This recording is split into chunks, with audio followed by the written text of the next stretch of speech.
Good day, everybody, and welcome back to the stream. We are continuing our world tour. Last week we flew into Nagasaki here from Korea, Seoul Incheon Airport. Today we're going to carry on that flight. We're flying from here all the way up to Tokyo this morning. It's about 4:30 or so in the morning, I believe, here in Nagasaki. Hopefully we'll start to see the sun start coming up. But it should be a good flight. We've got about 1.5 hours or so of flight time today. So we should be in time for breakfast into Tokyo. So let's jump on board the aircraft and we can start getting ourselves all set up. Alright, so we're in and everything's up and running. There go the catering trucks. And that is all on board. Let's pop over here and we'll start getting our flight plan and everything in. We're flying the Phoenix A320. So we've got a little bit of work to do here. We'll get it in. There she is. All in and ready. 44 minutes roughly until our scheduled departure. We come over to ground services. We'll just check that everything is done. Front doors are open and the cargo and side doors on the other side are closed. We have 138 passengers today. 2.9 tons of cargo, 7.7 tons of fuel coming along. So let's start and we'll get ourselves set up. So cockpit preparations are all done. Parking brakes are set. Ground power is connected. Auxiliary power is on. Batteries 1 and 2 are now coming up online. That is all good, and we can start the boarding process. Boarding requested. Alright, so we're going to come up to the Adirs. We're going to go nav on 1, 2, and 3. Evac is set Captain Purser. I'll make sure that our signs are on for both. No smoking, and the passenger lights are on as required. We are going to turn up on the top and we'll come down here and we will turn up the bottom ones as well. Make sure we can see everything nicely. Back up top, crew oxygen supply is now on. Hello Talia, how are you doing on this Monday? Generators 1 and 2 are on, but they're on fault because the engines aren't running. Cockpit heat will leave at the center. Pilot's boarding starting. That's okay. Here comes Rogers on his way now. So that's set up there. Packs 1 and 2 are on, but they're on fault because the engines aren't running either. We can do our fire test now. So there's the APU. That's good. Engine 1 and engine 2. So that is all good there. Emergency lights can come on. Icing indicator, standby compass lights are on, and the cargo heat is set to cold. So we are good there. Yeah, it is a Monday. I got a busy week ahead of me. Lots of meetings and stuff I got to go to, unfortunately. So it's almost like I'm working again. We're going to come over to Roger's side. We're going to go ATSU and then into the AOC menu. We're going to go to our received messages. We've got nothing there yet. So we're going to come over here. We're going to do the 8-minute load and we'll resend the load sheet. Come over here again.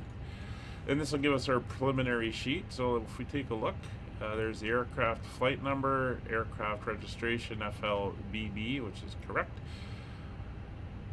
Our projected zero fuel weight, total fuel, and our projected takeoff weight. We're going to need these numbers along with the estimated center of gravity. Your crew has boarded. Passengers boarding There's started. the passengers. We're loading 14 in business, 124 in economy for a total of 138. Everything's loaded in. Water and catering is done. And we are good there. So we'll go back to page 1. We're going to need that in a minute. We'll come back over to my side. We'll go into the FMC Database is current at 22 March. Secondary is set. Engine types are correct. Get rid of these messages. And we can go to our initialization. So we'll bring in the route. And again, we're flying from the Omara airport down in Nagasaki up to Narita in Tokyo. That's what it shows there. And RJAA is our alternate. That is good. So our flight number today is UKV 5556. Cost index will be 25. We're going up to flight level, is it 370? 370 today. And we're good there. Just gonna go pull up my flight plan. Throttle is showing 33,610. We'll just enter that information in, and we'll go grab our winds. Requesting our winds. There we are. There is our climb winds. We also have our descent winds in there now, so that is great. We will return back and go over to page B. So we're going to put our initial information in, just so it's got something to work with. We're flying with 7.7 tons of fuel. If we come over here, zero fuel weight is 57.4. This is the initial estimates. They will change, and we will update when we get it. Zero center of gravity, or zero fuel weight. Center of gravity is 30.0, and that's what it wants. Zero fuel weight, center of gravity 30.0. It can do some initial calculations. And our reserve fuel is 1 ton, which is correct.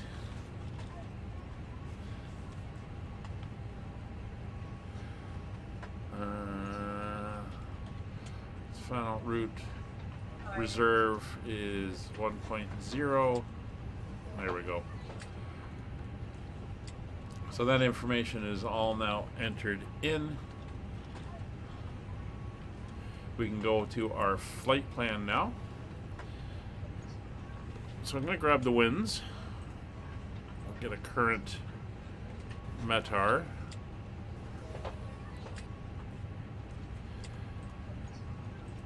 And I'll put it into the chat.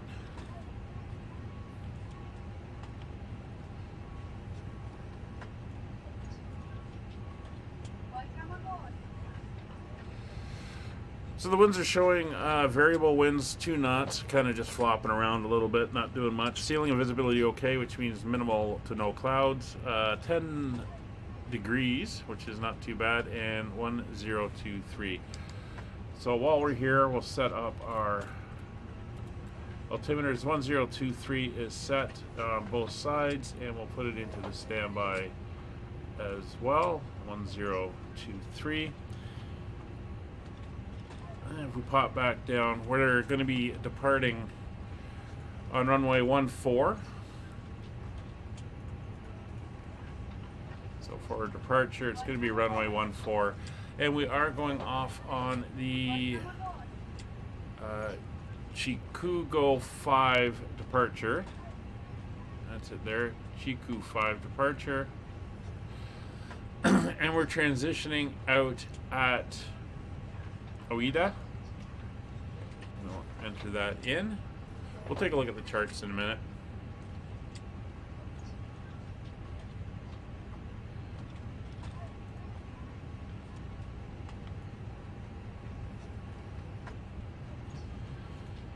Now for Tokyo itself, I'm just going to grab the weather for there as well. Get an updated METAR. Now the weather's closing in over there.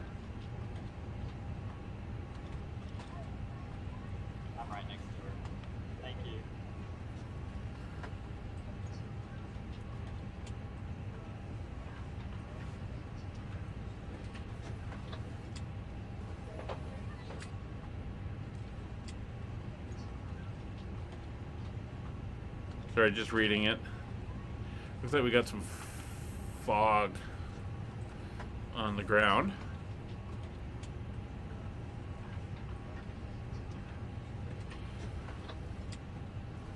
So we are going to be landing says winds 24 at 2. We're going to be landing on runway 34 left. It'll be the ILS 34 left. We're going in on the Rutas Echo.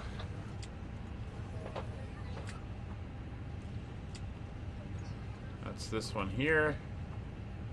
And we will insert that. Clear that note there. So we can come up now to our plan and we will take a look at what that looks like. So we're going to be departing down to the south. We're going to make a left turn to come up around over the bay, avoiding some of the housing that's over there. And we're going to head up kind of to the northeast, up along the coast for a while. At one point we are going to pass out over the water, heading up towards Tokyo. We're going to loop out and then come back in, as you can see, and in for the ILS. And everything is looking very nice. Oh, there goes. Alright, that was a little too quick. Can you put that back, please? Thank you.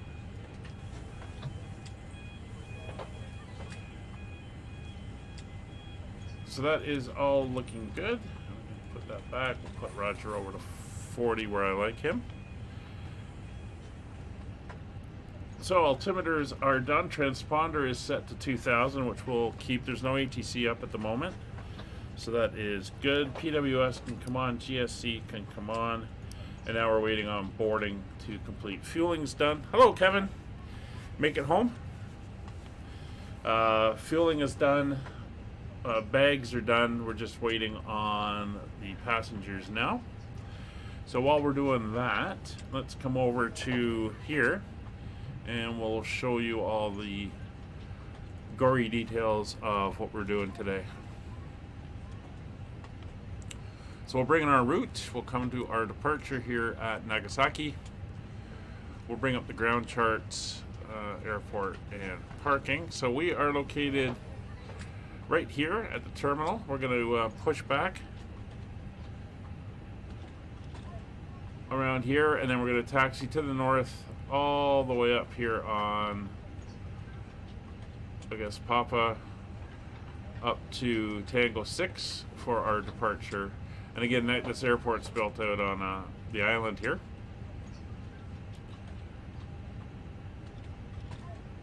And as for parking spots, we're currently here in parking bay number 5. So our departure, as mentioned, is the Chigu 5 RNAV departure. So we're going to be heading down here to FU 401, and we're going to make that left turn, come across in front of the high point here, and then we'll make a right turn heading out, and at Ueda is where we're going to leave, and we're going to head off in a different direction. So that is all looking good for our route. You can see we're making that turn up over Nagasaki. We're going to head out over the southern island and then come up to the main island. This is another interesting, a lot of pearl diving happens out of here. Then we're going to cut south of the main island, out over the water, fly up along off the coast. Then we're going to make the turn in to loop around and then come in for the ILS. So coming over here to the charts, our arrival is on the Rutas Echo. That's this one here. So we're going out here on Echo, which is the outer one, up and around, and then we come in. At that point we will pick up the approach for the ILS. Let's see if we can find it. It's 34 left. That's the localizer. ILS runway 34 left. As you can see, we're going to come in from Algar Harps into Gina and then down to the runway.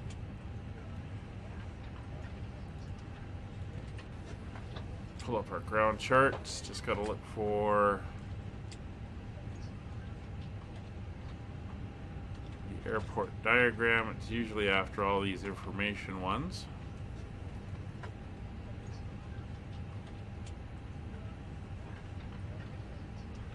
lots of directions on startup. Oh, there it is. Startup and taxi. So we're landing here on 3-4 left. Probably get off somewhere here around, what is that? Alpha 5, Alpha 4 area. And then we're going to be parking here at Terminal 1 on the west side. I'm going to find the parking spots. Those are the coordinates. There we go. So we're going to come off at Alpha 5, Alpha 4. We'll taxi around. And we're going to be parking up in here at gate 31, 33, 35, 37. Up in that area there. So that is our plan for the flights today. We'll put this over to night charts just because it is nighttime.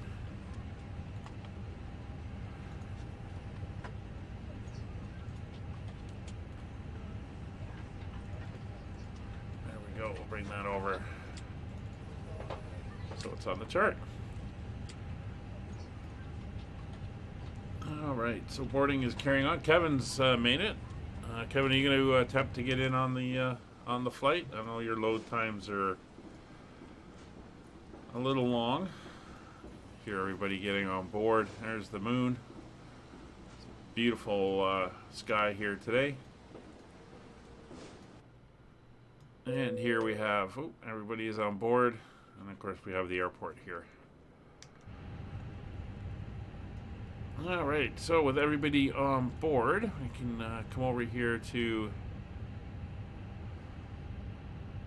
here. We're just going to hold for a minute because we are now going to come in with everybody. Actually, is what I want. We're going to come into our mass and balance. I'm going to send the final load sheet and get it in. So what we're going to do now is come out and do our performance. So if we come down to Roger's side, we'll see the final load sheet here. There we go. So it's in compliance. There's our aircraft flight number, the date, Nagasaki to Narita, aircraft number for H204. And these are our final actual numbers here. So we'll come back over to our init B page and we can put in our zero fuel weight, which is actually 58.1. And then we will put in the slash, and we do have our 38 or 138 passengers, 6 crew, so 2 on the flight deck, 4 in the back. And then our zero fuel weight, center of gravity is 30.8, and that's changed as well. I mentioned once before that if you use the real-time boarding, you'll get 3 notes. The first one is what's booked. The second one is the estimate based on who checked in, and then this final third one is what actually got put on the airplane. So that's all good. So we're going to accept that, and Roger can go over to our flight plan and get himself squared away there. So as mentioned, we can come over now and do our calculations. So we'll bring up the panel here. We are at RJFU, which is Nagasaki. We are going off runway 14. Surface is dry. We can tell that we're using flaps 1F. It is not a forced toga. Anti-ice will be off. PAX will be on. We can bring in our takeoff weight and our takeoff center of gravity, which are calculated in here as well. We can bring those in. We'll bring in the weather. So we have that. We have the runway information here, including its length and coordinates and elevation. We have everything we need. So we'll do calculate, and that'll give us our numbers here. So here we go. It'll be a flex takeoff, flaps 1, and there are our V speeds. So 143, 143, 146. We'll slide over here. We can go to our performance button, and we'll enter those in. So V1 of 143. That is the point at which, unless we have a catastrophic failure, the aircraft, we have to take off because we're basically past the point of stopping on the runway properly. VR of 143, that is the speed we are going to rotate the aircraft into transition to flying, which is the same speed as our V1. Sometimes it's a little bit more. And our V2, oops, let's go over here, is 146. That is the minimum climb speed. So usually it's 146 plus 20, so that would be, the aircraft would go to 166 for the initial climb up to acceleration altitude, which in our case is 1514. So it's 1,500 feet above the ground. The aircraft will shift over and then start to accelerate. As mentioned, we're doing a flaps 1, and we'll set the trim at 0.1 down, and that will go in there. And that information is right up here, flaps 1 down 0.1. And we're flexing to 63 degrees today. 63 degrees, and that is all set there. So that is that information in. We are done over here. We can go back to our chart, and that can sit there. So with everyone on board, Loadmaster's in, giving us our sheets. We can come over here and get over to ground services so we can get ready to disconnect. What we're going to do first is we are going to fire up the APU. So APU master, give it a 3 count, and then we'll hit the start button. APU comes up on the panel.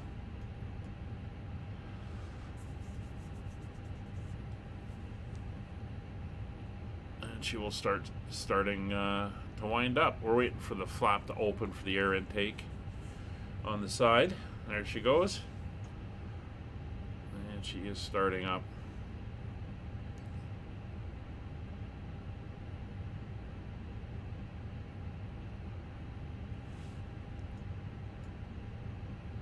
I'm going to turn these up. I never use them. These are kind of like the messaging system for clearance through ATC, but the Hoppy system is set up, but I've never gotten into that. So I just have them send it either via voice or VATSim text if we need to.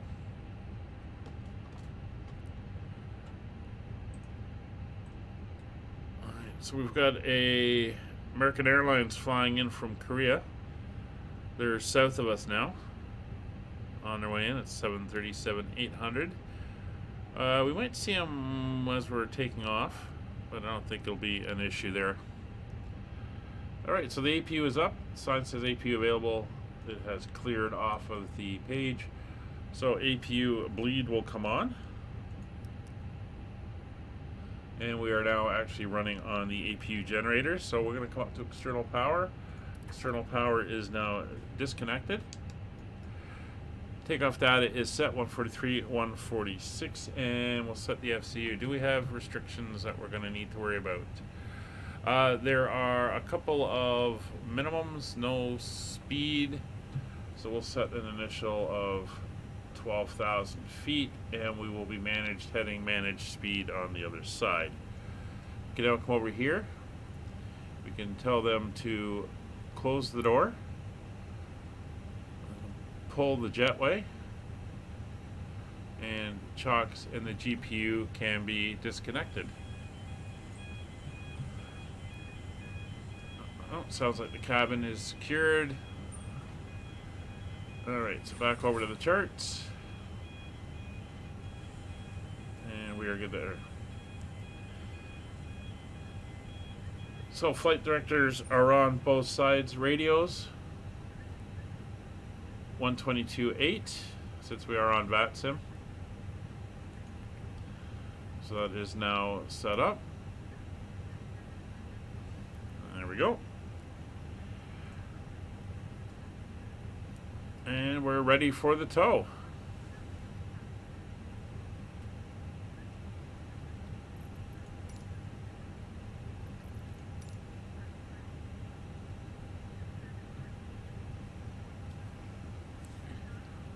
We'll get the tug hooked up.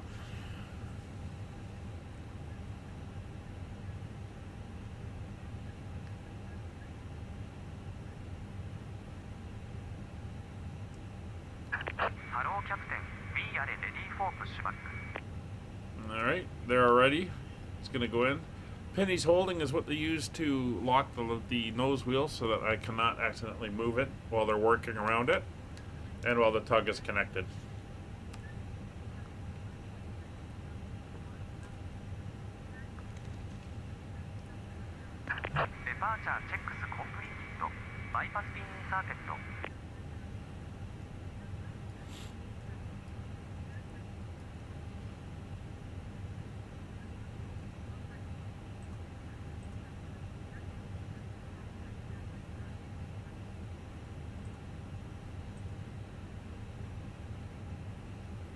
Alright, so it looks like the altimeter was off slightly, so that's the old METAR, so it's still changing. It's actually 1024.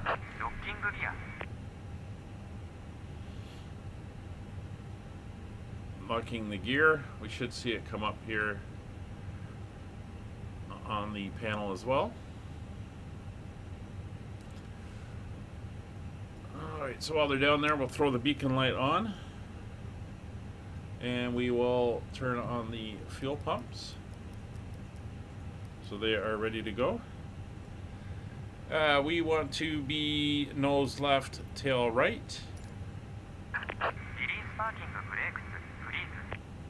Alright, parking brakes being released.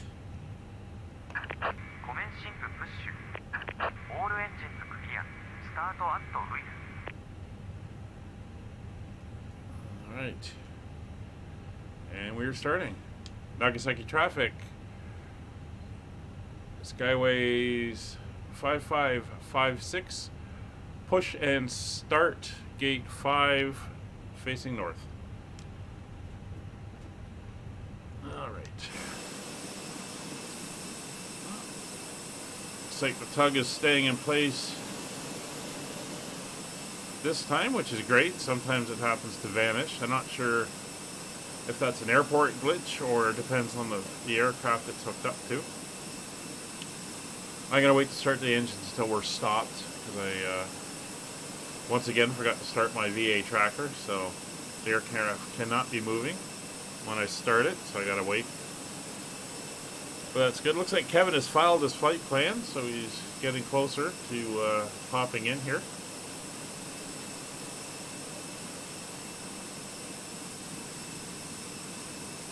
It's a beautiful, very, very early morning here in Japan.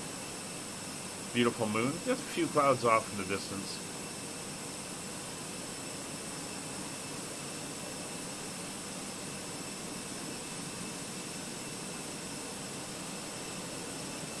And we should begin our turn to line up here on the taxiway. There we go.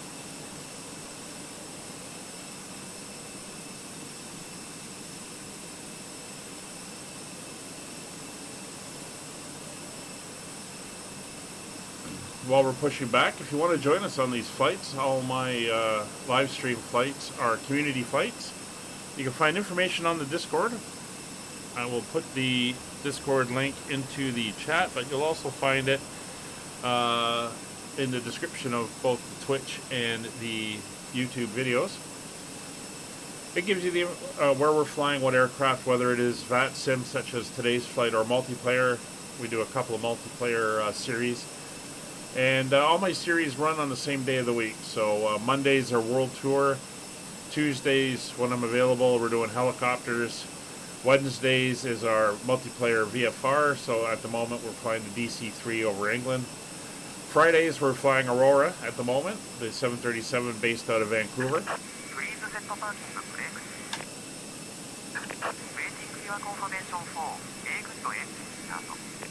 And Saturdays are currently Ward Air flights, although we're gonna put that on the back burner, and I'm gonna start a new series on Saturdays. That's VATSim, and then Sundays are cargo flights on multiplayer, and we're currently it's a mix of Formula One support flights and DHL cargo flights around the world. Alright, so we're here and ready to go. So ignition mode selector will go to start, and starting engine number 2. And we'll take up a view to hear that. Let's go to this side.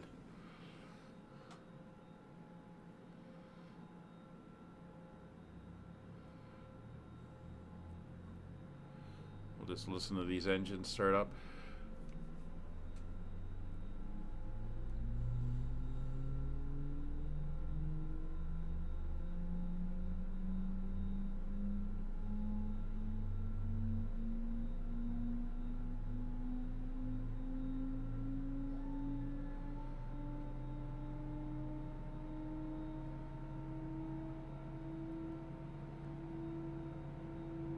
They do sound pretty cool.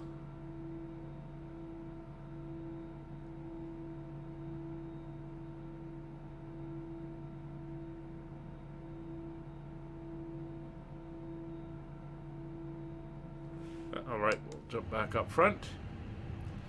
Engine's available, so we'll come down here and we will start engine number 1.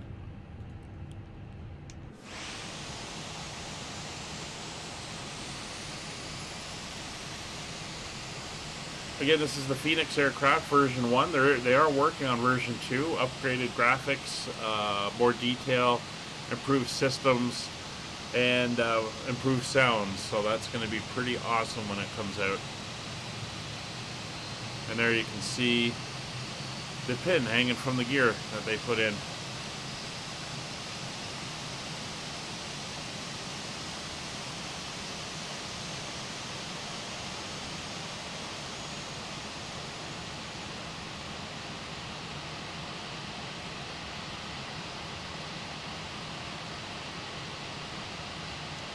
Alright, we're back on board.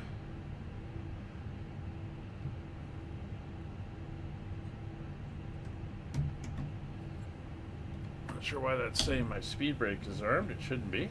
Let me fix that. There we go.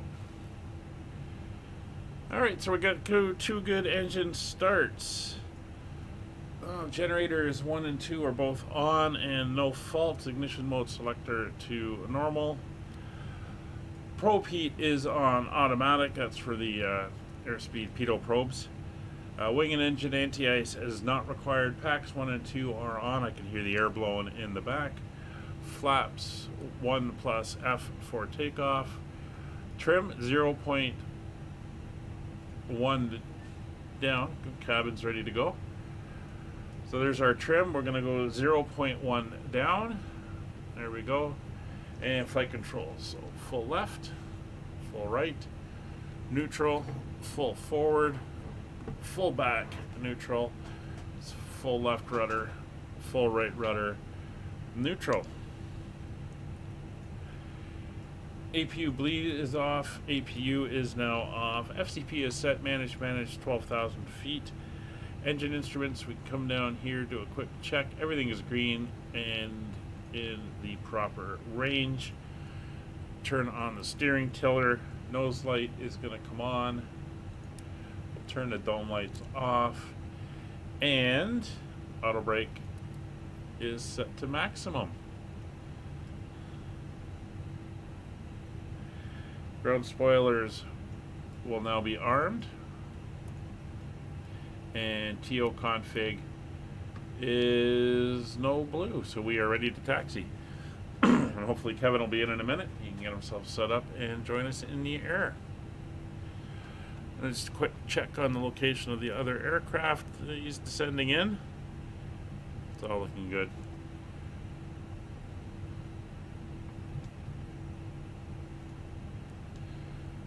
Nagasaki area traffic skyways 5556, taxiing runway 14 via Papa 2, Papa 3, Papa 4, Papa 5, holding short, Tango 6. Alright, the brakes released.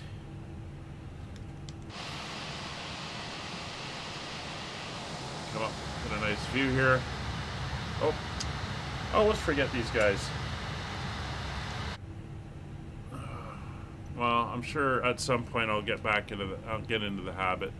Yeah, good engine start. Cockpit to ground. We have a good engine start. You can disconnect.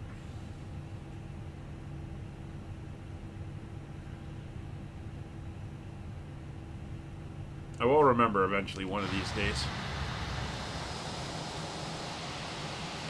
There he is, disconnecting the tow bar. Just gonna go back. Disconnect it from the nose wheel.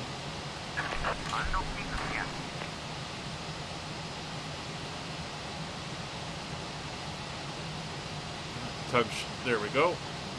Tug should back out. Just gonna pull the pin.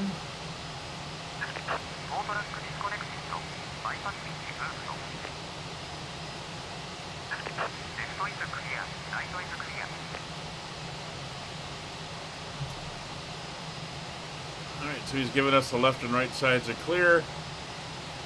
He would say that he's disconnecting, and we would say we'll see you on the whatever side for the hand signals.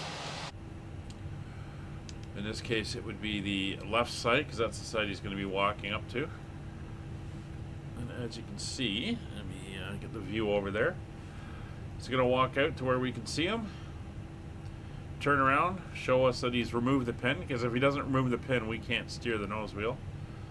Pin is removed. We give him a thumbs up saying, yep, we see it. All is good. He'll give us a wave. Although technically here in Japan, I think they bow to the captain of the airplane. And he's going to turn and walk away, and we are ready to go. So brakes are off. We can now taxi out.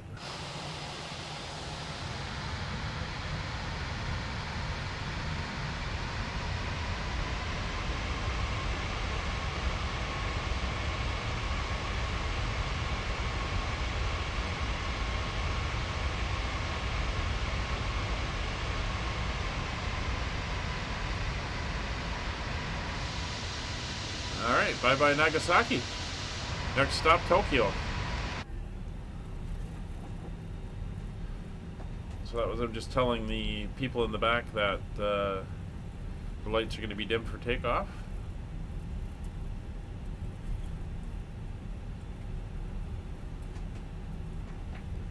So as mentioned, we are on VATSim and we are flying live time, live weather.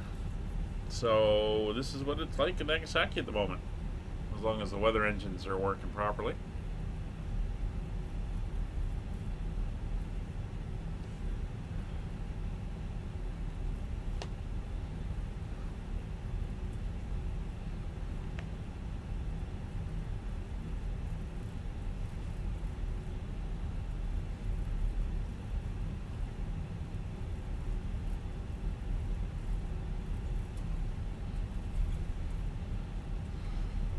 Slow down. The engine's in neutral. It's basically a straight shot down here. Yes I did. You can gamble away your 188 points to your heart's content.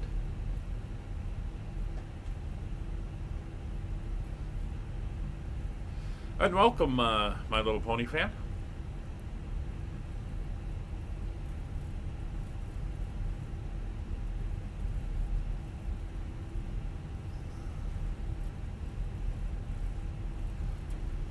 So as you can see, there's the fire hall. Nagasaki, the airport, there's the main town.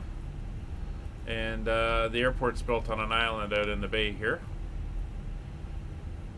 The reason the Nagasaki was bombed as the second atomic bomb was the fact that it is a huge shipping port for southern Japan. Glad to see you're so excited. Sorry. Just cough there. You're so excited to have lost 10 what do we call them? 10 points.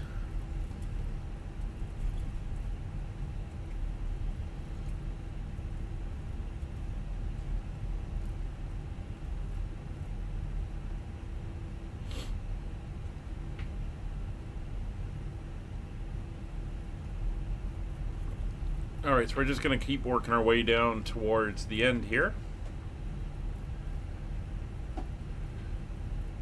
This is Tango 5.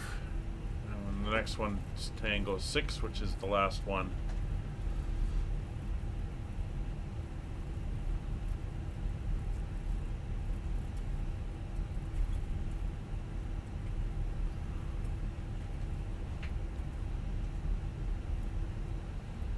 There's the other side of the bay, the other side of the island, you can see.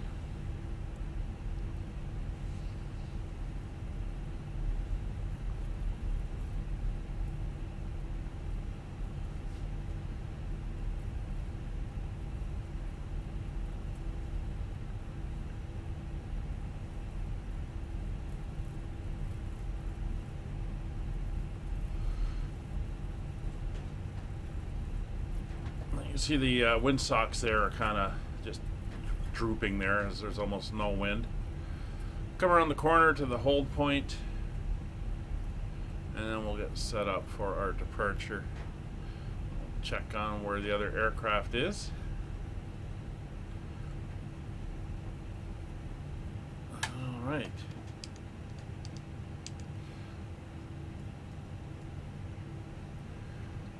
Hey, that's the fastest start I've ever seen you do, Kevin.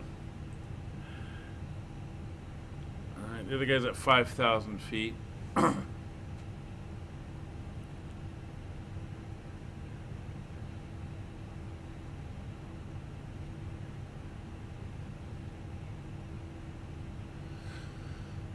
Alright, so he's 20 miles out inbound. Alright, we're going to hold position here because we're going to be going head on at each other. American 201, Skyways 5556. We'll hold position at Tango 6 for 14. Don't want to get in your way as you're on your approach.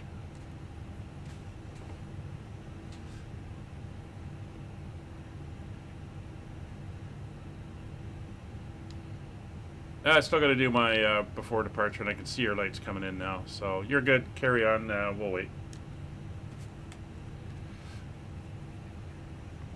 All right. So he's coming in, so we can do our checks here. So pre-departure checks. V speeds are 143, 143, and 146. FCP is set, managed, and 12,000 as our initial climb. We are good. We're just going to wait for him to come down and clear the runway, and then we'll be able to head out. There he is there, coming in, doing his thing. So we're going to turn on our nose lights to take off. We'll just make sure that he can see us here. Strobes on. I don't think VATSim is feeding to the stream. Oh, right. Okay. Let me check that. So let's get the landing lights on. We'll get the wing lights on. Turn off. Lights are on. We'll come down here. We'll do TCAS or transponder on, TCAS to TARA, weather radar on, and let me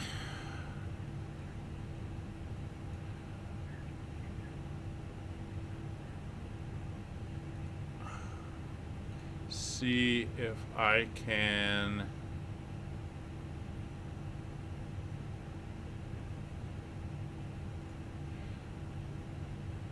change that. V pilot. Yeah. Source.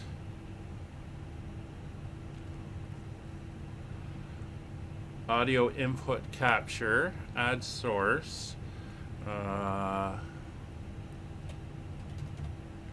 V pilot.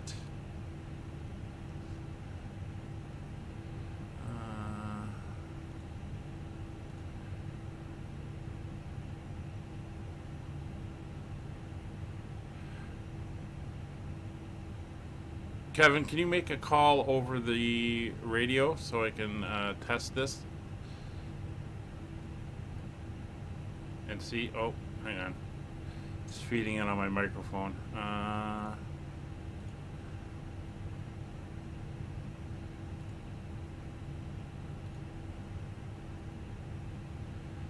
That's not what I want.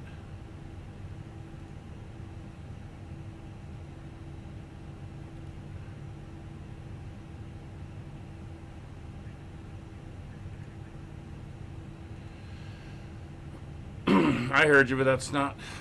Okay, add source.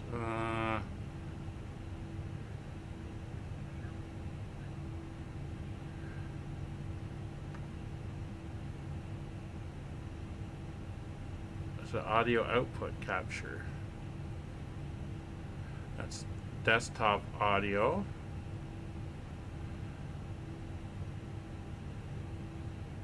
Capture the audio coming from a specific application. Add source.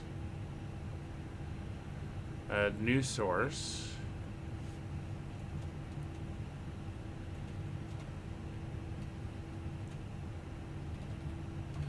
vPilot. window. Ah, okay, this might be it.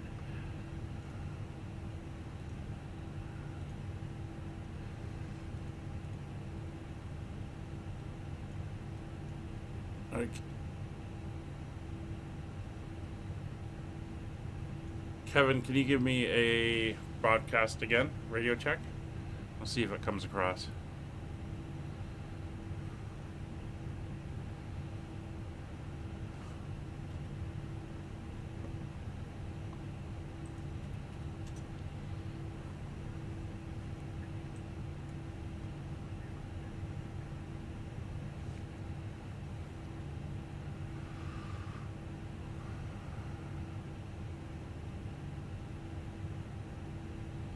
Did you hear anything? I did not see anything moving on the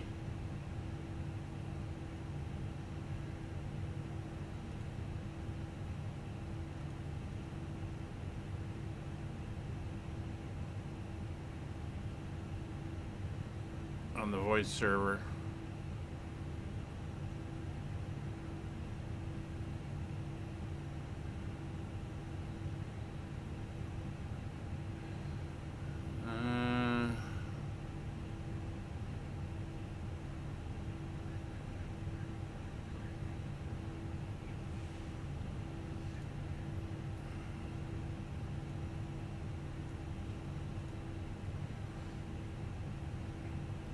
Nagasaki traffic, Skyways 5556, taking position, runway 14.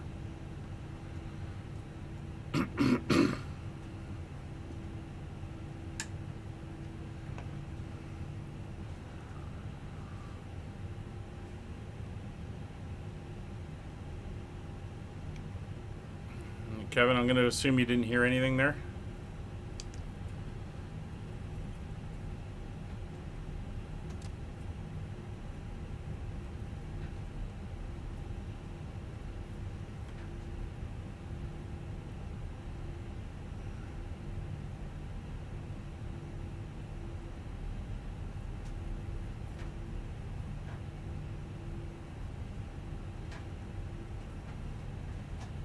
It's gonna be interesting. I'd have to figure out how to get the audio working.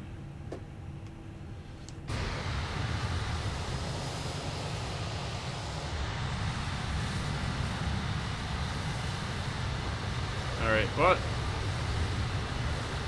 I can see the Americans' lights. I don't see Kevin's lights. I got no sound coming out of V-Pilot that I can see. Alright, we'll play with that in the air a little bit. Nagasaki traffic, Skyways 5556, rolling 14 on the Chikugo 5 departure. Alright. Let's get engines to 40%.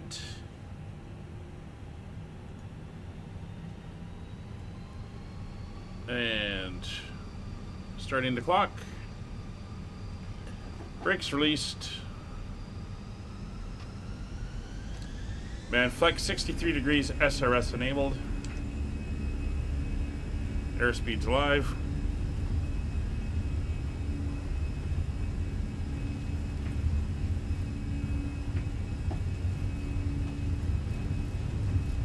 It's 100 knots.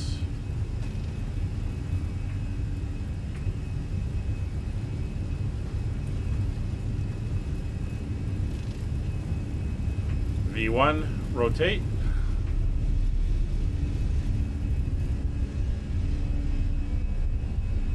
Positive rate, gear up, speed brakes disarmed.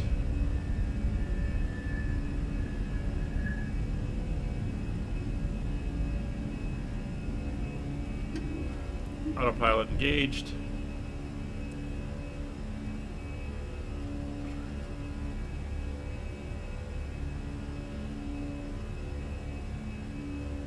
Thousand feet. 1514 is acceleration.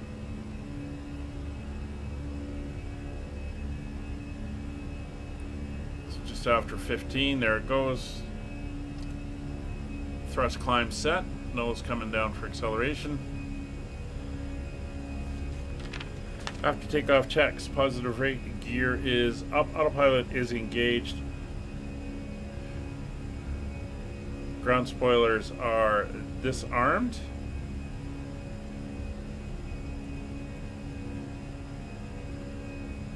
Currently accelerating. So we fly over Nagasaki. I'm going to head out to the other side here.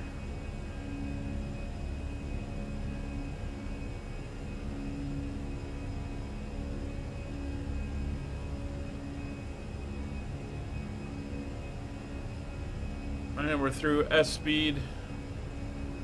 Flaps up.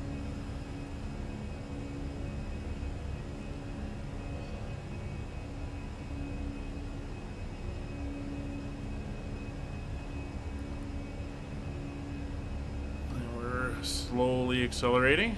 We're fairly heavy. We got a good load. Sorry, we got a good load on board.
Just coming around, about to start our turn to the north.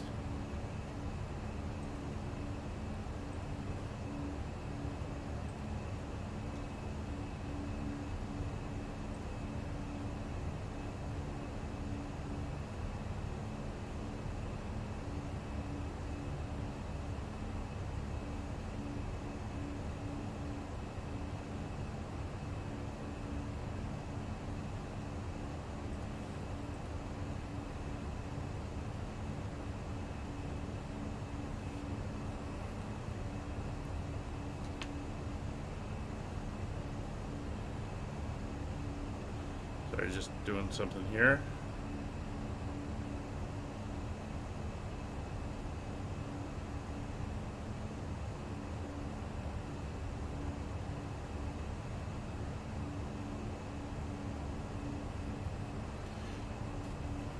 There's our nice turn.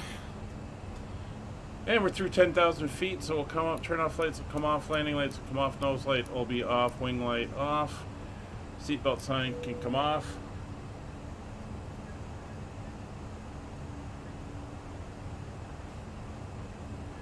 We're now going to accelerate to our higher acceleration altitude.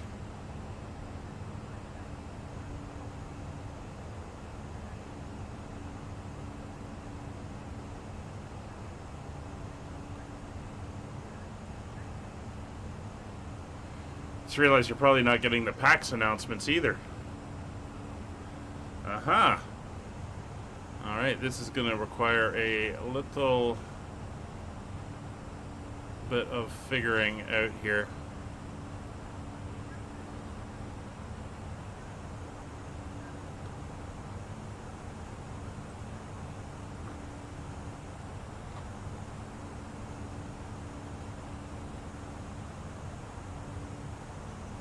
Alright, we're going to have to give this a little bit of a play.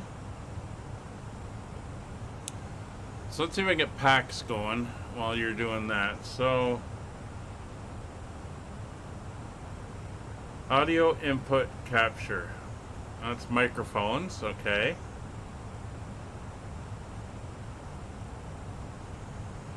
Audio output capture.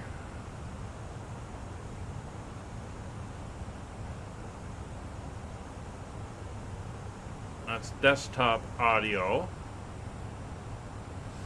Don't want that.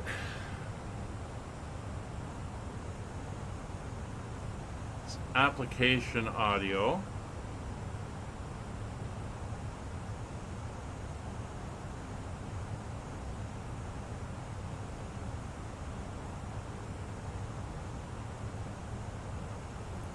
Alright, that's all the applications I currently have.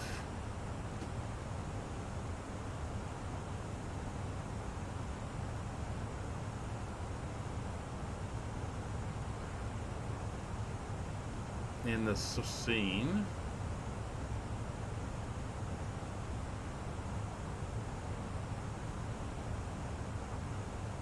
Should be application audio capture. So I go source. Application audio capture from a specific application. So I'm going to create a new source. I'm going to call it PAX.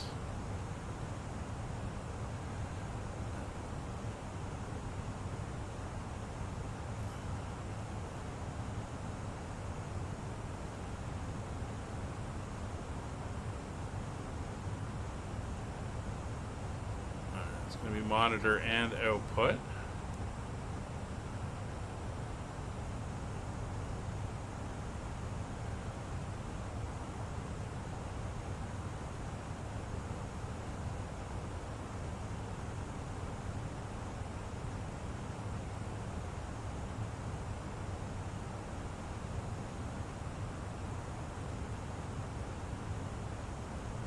Let's see if I can get anything to come out from there.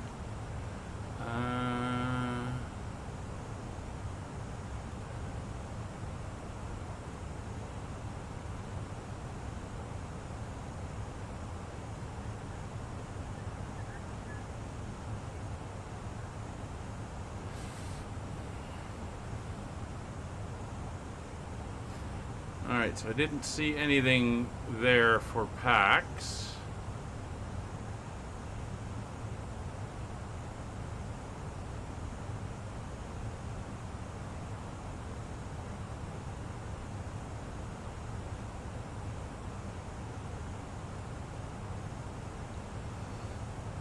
Huh.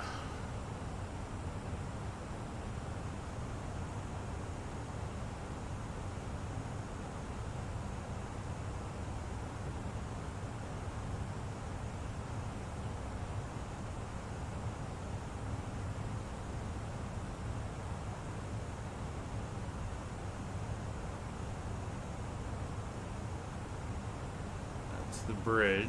That wouldn't be it.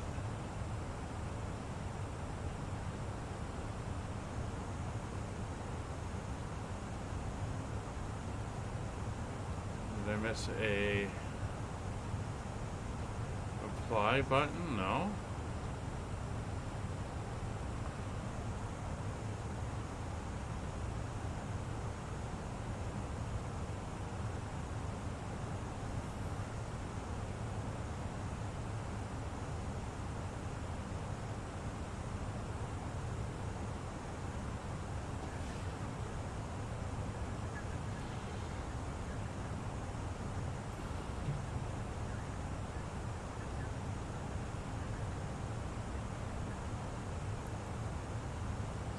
Sorry, I'm playing around here. I'm not paying attention. What is my, here's 370. Let's get up to, where we should be. I didn't realize when I was going through and resetting everything that this would become an issue.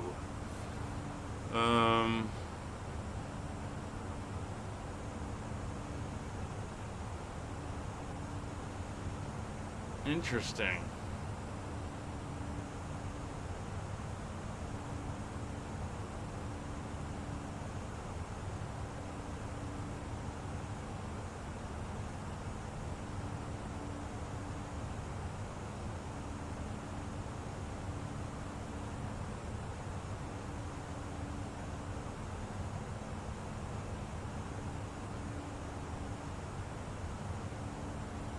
Let me try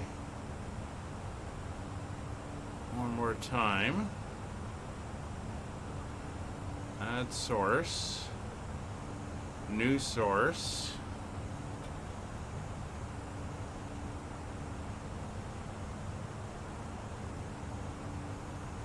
Packs. Select packs.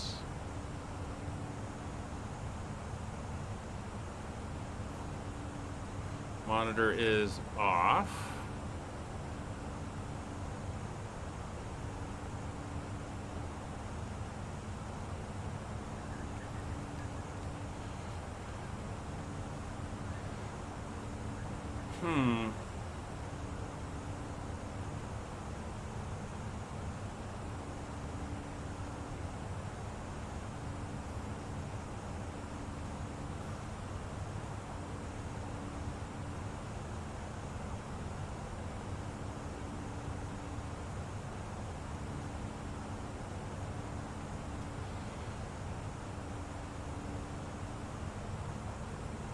Interesting that it is not picking those softwares up. I mean, the one for the sim is picking up the sim. Hey, Dirk.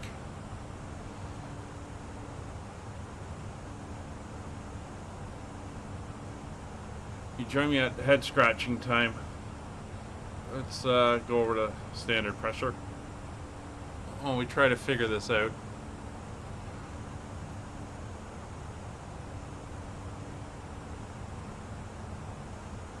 Yeah, Kevin, let's go over to 1, 2, 3, 4.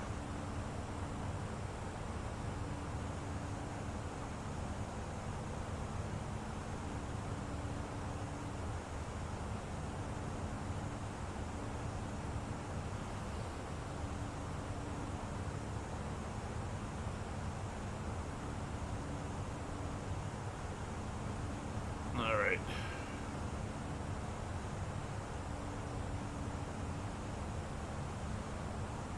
Well, it's an area I'm not familiar with OBS, so I'm a little bit confused as I'm looking at it, trying to figure out how to get the audio from those specific applications when it works with the sim, but I can't seem to get it working.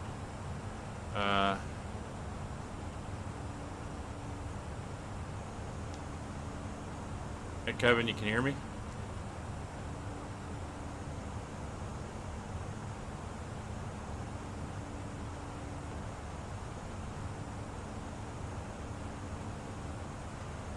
Oh, you want 4 or 5? Oh, okay. I see what you're doing to me.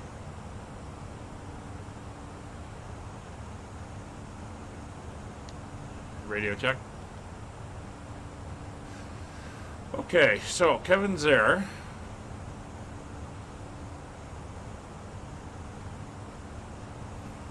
There's Japan off to the center of flying and get some light on the horizon.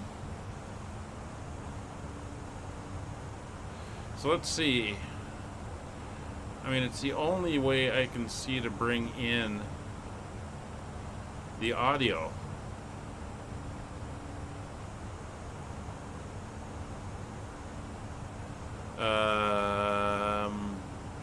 Do.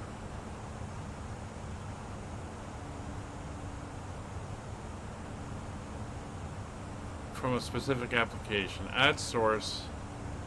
Let's do vPilot.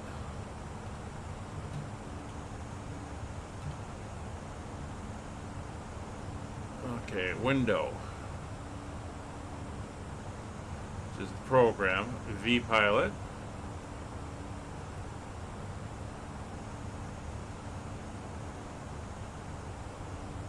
Well, I managed to get the music working, Dark, so the streaming music. And what the guy suggested I do is separate out the, take the sim sound away from the desktop and put it on a separate audio input, so that I'm not getting multiple things feeding in on the same thing, which I've done. So the sim is its own input into the mixer. The music is its own input into the mixer. But then Kevin said he wasn't hearing me on VPilot or hearing the VPilot on the stream. So I'm trying to add that in now and see if we can get that up and working. But it doesn't seem to be picking it up, and I'm directing it to the VPilot app, saying get the sound from here, but it's not doing anything. Kevin, give me a countdown, 10 to 1.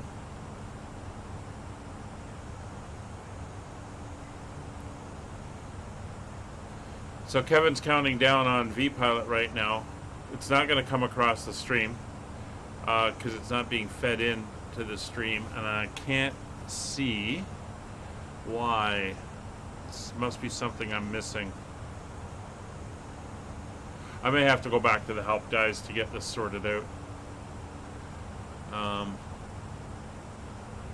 So I'm trying to add the VPilot audio, and we realized that PAX audio wasn't going in either.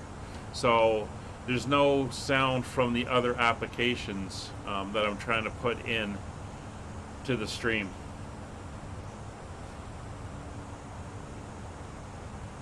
Yeah, the volume's up. I mean, I'm looking at it now. I'm not. It's all the way cranked, and I'm not even getting anything reading on the mixer bars for the volume levels. But it's set up the same way as the sim, and the sim is coming through. Which is why I'm not sure what is going on. See, if I go into the music, I can go in and I can bring up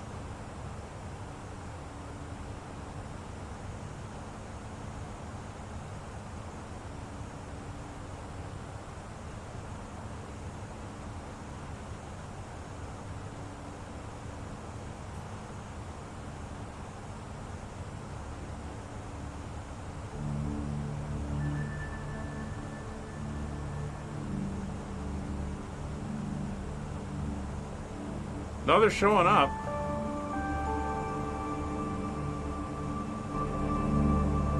I mean, here, I'll crank the music up. It's probably not a good choice. It's so mellow. Let me go pick something else here.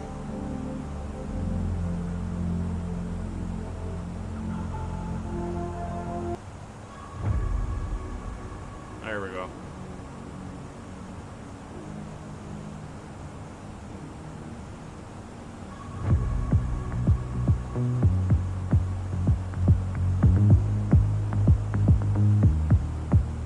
So there's the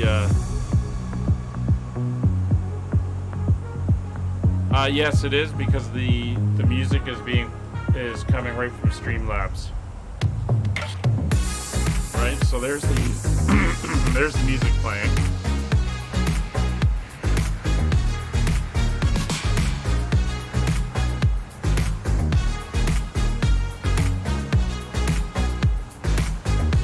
Yeah, I just went and checked, and I can hear it coming through the stream, but that's feeding through the software, the OBS software.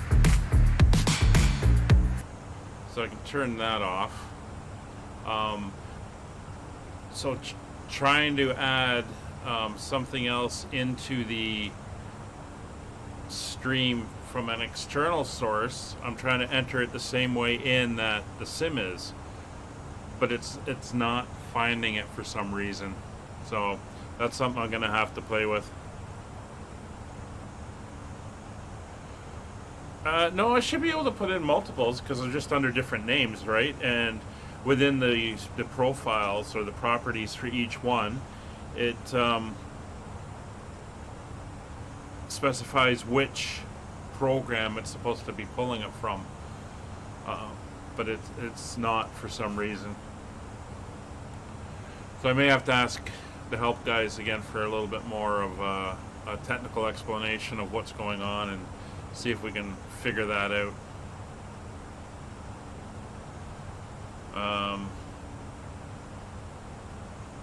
Yeah, so we'll see.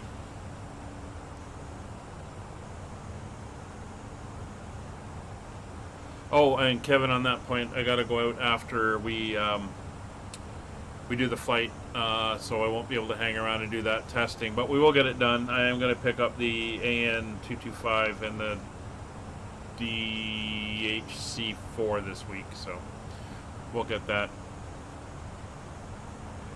Anyway, I'm going to leave you guys with a view out the front. We got a short flight. I mean, we've wasted a bunch of it. Well, not wasted, but we've been talking, so we'll make sure we're set up here so we can see everything, and I'll bring up the map. Let's get this out. There we go. Total flight time is an hour and a half for today. I'll get the view there so you can see it. I'll get up a little bit of entertainment, and we'll be back to brief the arrival. Yeah, Dirk, sure. Let me know what your schedule is this week, and we'll set up a time to do that. All right, I'll be in the chat. We'll catch up with you in a little bit.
Get a load of this, folks.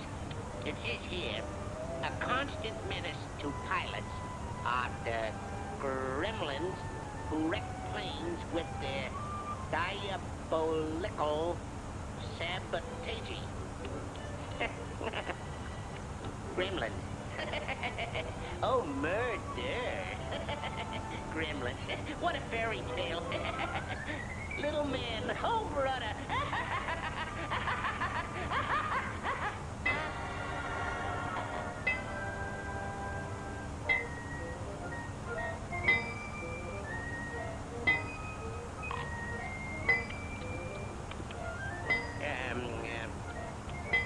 What's all the hubbub?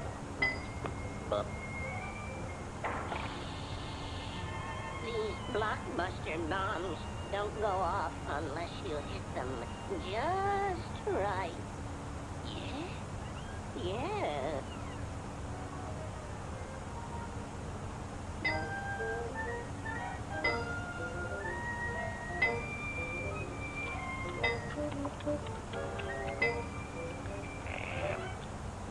Hey, Mac. Let me take a whack at it.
way did he go, George? Which way did he go?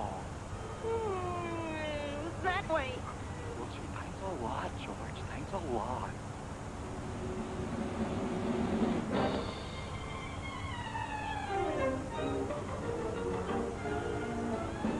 What's the matter, Bunny Rabbit? Speak to me. Why don't you say something? I'm only 3.5 years old. I like him. He's silly.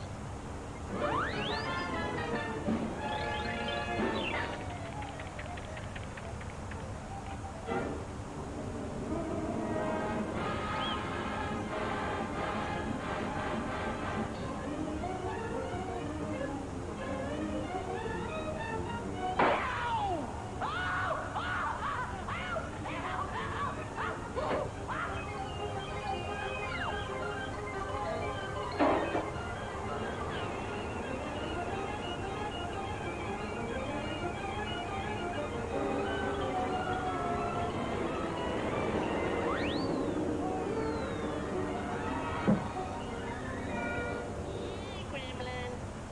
Gremlin, gremlin, gremlin. Nice gremlin. Woo!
In 1943, it was one of our strategic aims to draw as many German forces as possible away from the Russian front and French coastal areas and to contain them on the Italian peninsula while liberating as much of Italy as might be possible with the means at our disposal.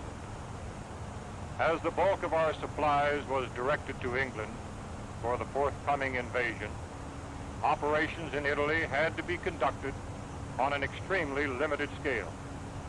Thus it came about that during the winter months, the number of Allied divisions in Italy was greatly reduced.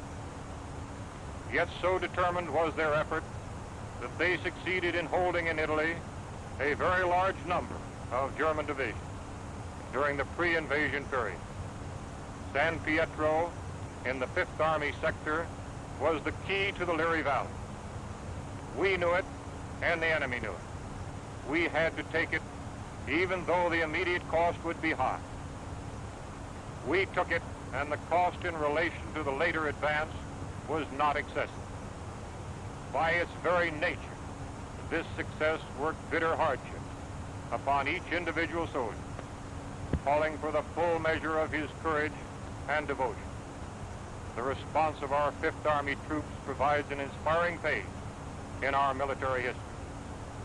To these individuals, living and dead, and to those who now continue in their tradition, this picture is dedicated.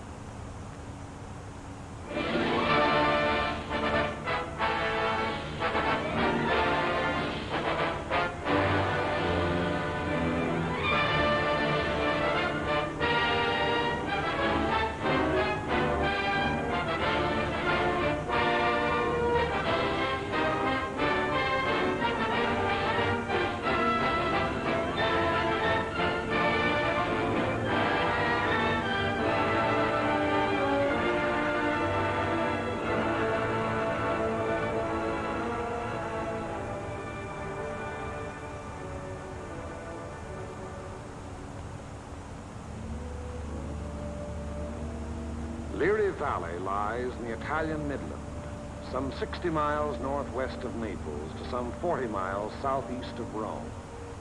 A wide, flat corridor enclosed between 4 walls of mountains. In winter, the highest peaks of the Liri Range ascend into the snows, but the valley floor with its olive groves and ancient vines, its crops of wheat and corn, is green the year around. That is, in normal times. Last year was a bad year for grapes and olives, and the fall planting was late.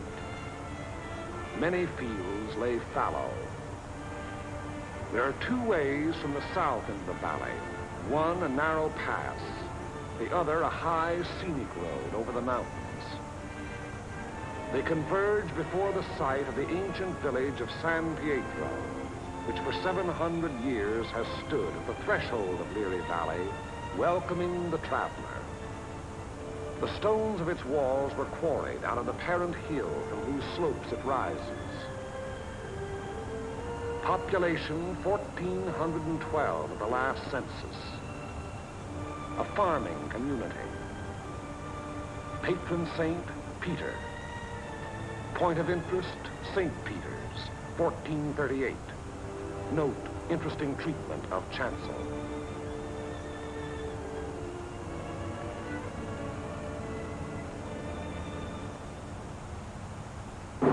From the end of October 1943 until the middle of December, San Pietro and the surrounding ground was the scene of some of the bitterest fighting on our 5th Army front. The Italian campaign had entered its second phase, to push forward again after a static period brought on by heavy seasonal rains. Our battle lines were haphazard as the terrain itself, with its flood-swollen rivers that twisted back and forth across our line of march so that each river seemed like 5. And where there was no river to cross, a mountain blocked our going, each peak ahead being a few meters higher than the last we had won, so that each new peak had to be fought for, the hard, uphill way, with the enemy looking down our throats. They had had time to fortify and camouflage their positions. No amount of artillery fire or aerial bombardment could force them to withdraw. That was for the infantry to do, employing those weapons that can find and destroy life in narrow trenches, caves, and fighting holes. It was up to the man with the rifle, the man under fire from all weapons, the man whose way all our weapons, land, air, and sea, serve only to prepare.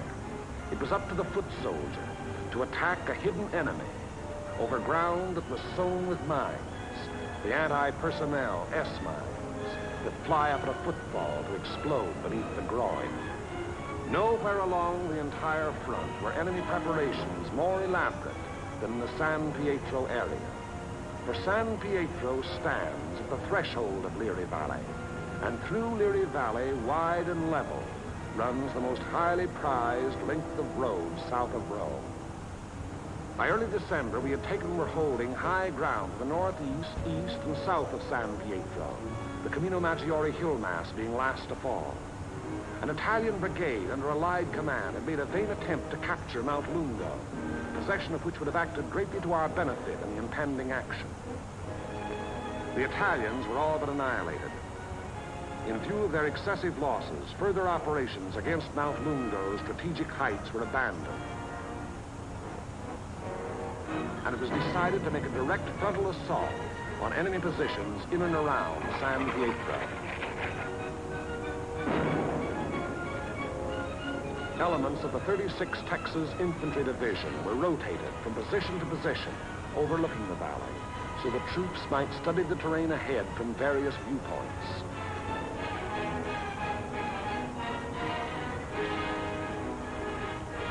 Patrol activity was continuous.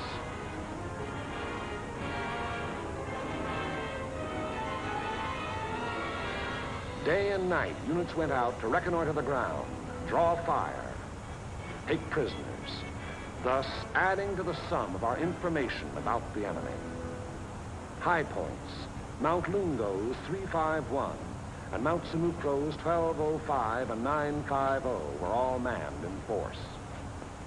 The town itself was strongly garrisoned with numerous mortar, machine gun, and heavy weapon emplacements. 4 enemy battalions were dug into a line of connecting trenches and mutually supporting pillboxes in depth that extended from the base of Mount Lungo, northeast across the valley floor to the base of Mount Sinucro. Another battalion was organized to defend the high ground northwest of San Pietro. Areas before these positions were heavily mined and held a confusion of barbed wire and booby traps. On the afternoon before, D-Day and H-Hour were communicated to battalion commanders.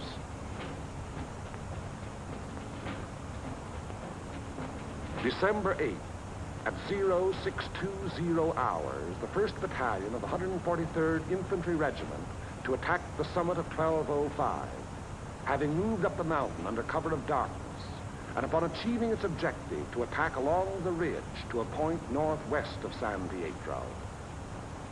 The 3rd Ranger Battalion likewise to attack 950, another feature of the Mount Sinucro hill mass. The 2nd Battalion of the 143rd to attack over the terraced olive orchards northeast of San Pietro. The 3rd Battalion acting in support to follow the 2nd at 400 yards. Of the original force to establish the beachhead at Salerno, the 143rd had since spent all but a fortnight in action under extremely bitter weather conditions. At Salerno, at the Volturno crossing, it had taken mortal punishment. The task ahead promised no less bloodshed, yet it was undertaken in good spirits and high confidence. The 1st Battalion began the long, rugged climb up Mount Sinucro.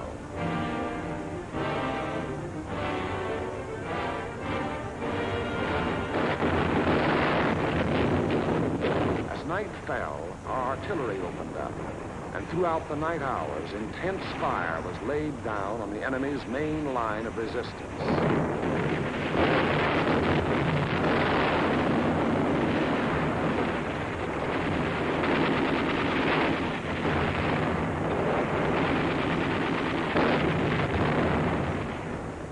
It had rained most of the night, and it was raining at each hour when the 2nd and 3rd Battalions crossed the line of departure.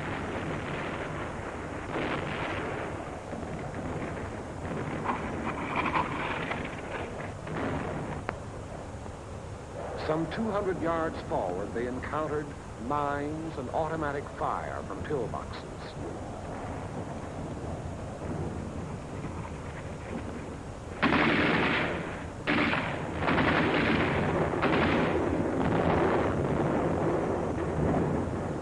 Artillery were deadly accurate by reason of excellent enemy observation from Mount Lunga, overlooking our advance, which continued another 200 to 400 yards.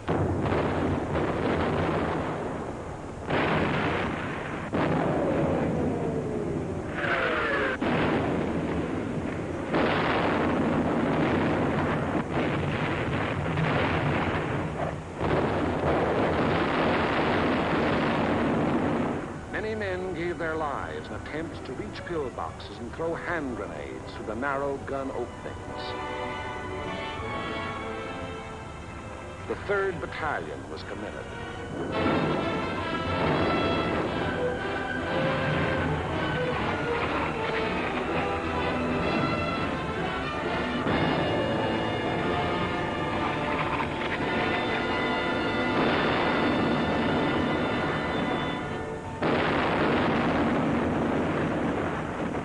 But the advance never got more than 600 yards past the line of departure.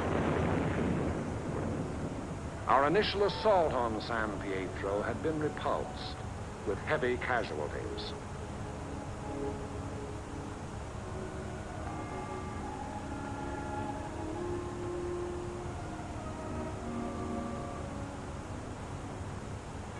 The attack on Hill 1205, however, was a brilliant success. Leading elements of the 1st Battalion had gained the summit of the objective before a strongly entrenched enemy knew that an assault was in progress.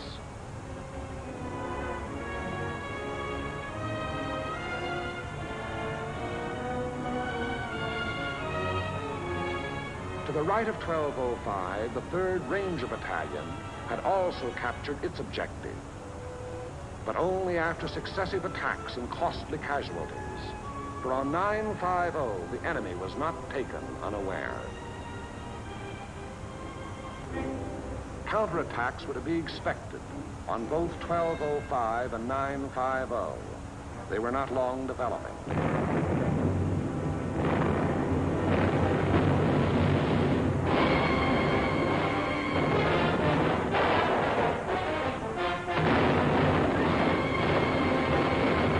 The first was launched during the early daylight hours, and even as it was beaten off, another took form.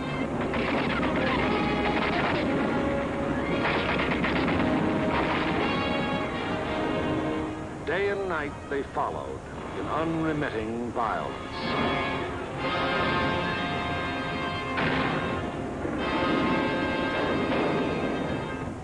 The toll of enemy dead mounted with each new attempt.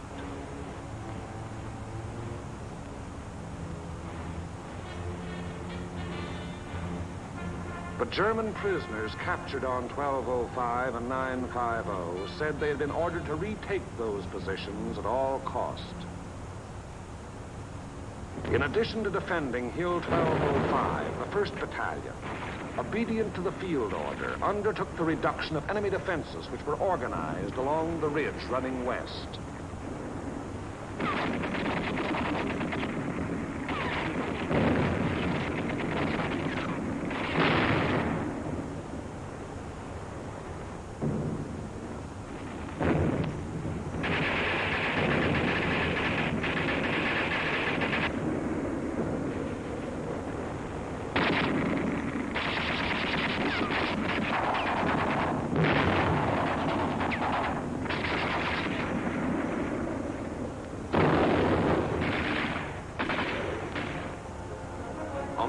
December, the 1st Battalion was reinforced by the 504th Parachute Battalion, which took over and maintained the defenses of 1205 and 950.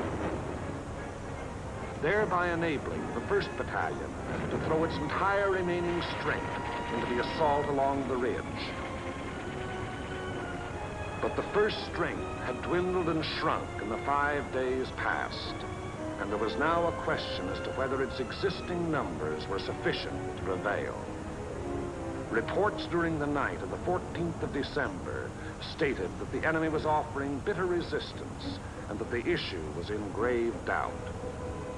Meanwhile, on the olive terraces below, the 2nd and 3rd Battalions had twice again attempted to reach their objective. Both times they had come up against a wall of automatic weapon, mortar, and artillery fire.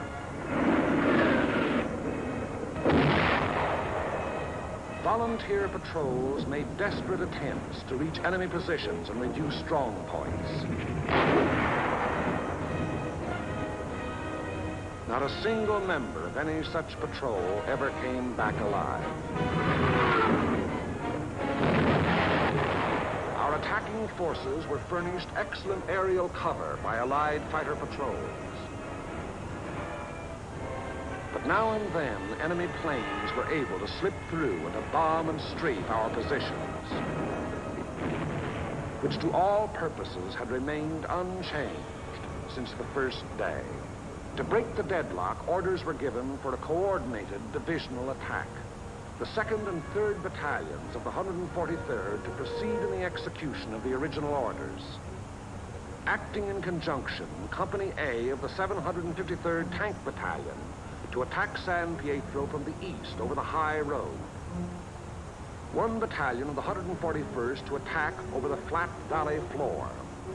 After nightfall on D-Day, the 142nd Infantry Regiment to attack Mount Lungo. The earlier decision not to attack those strategic heights having been reversed in view of the present critical situation. In preparation for the attack, all 5th Army artillery within range, including tanks and all-blacks, was directed against San Pietro and the surrounding area.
H hour, 1200 hours.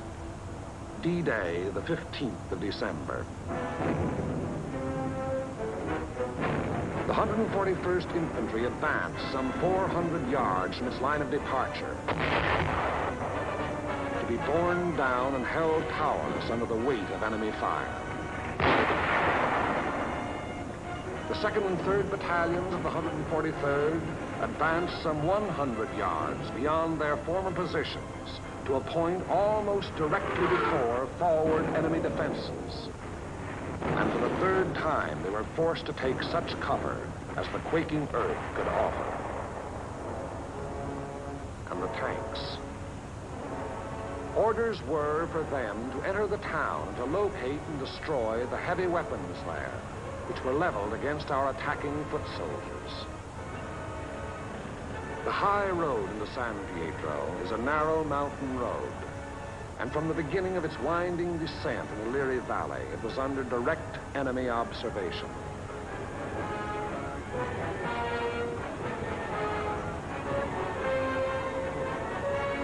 "16 tanks started down that road.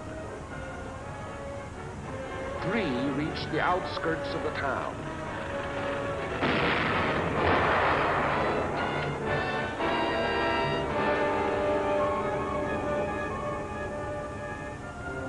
Of these, 2 were destroyed, and 1 was missing. 5 tanks were immobilized behind enemy lines, their crews having to abandon them. 5 tanks hit enemy mines within our lines and were thereupon destroyed by enemy gunfire. 4 tanks returned to the bivouac area. After dark, 2 companies, 1 from the 2nd Battalion and 1 from the 3rd, finally succeeded in penetrating enemy positions before San Pietro. But receiving both frontal and flanking fire, they were forced to retire.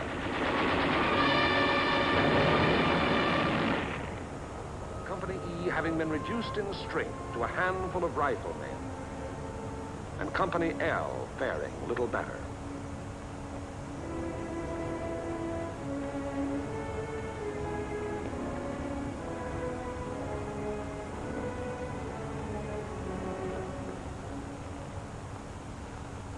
On the Mount Samocro Ridge, the 1st Battalion fought its way to within a few hundred yards of the objective.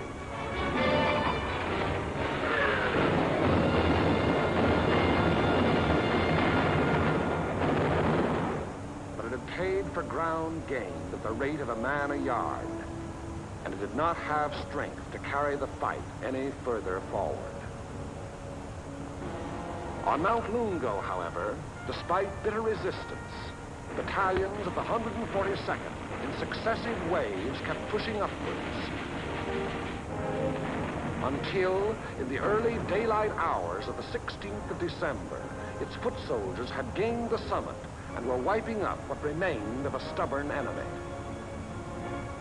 And that height proved to be a key position in the enemy plan of defense, for even as Mount Lungo fell, the enemy throughout the San Pietro area made preparations to withdraw.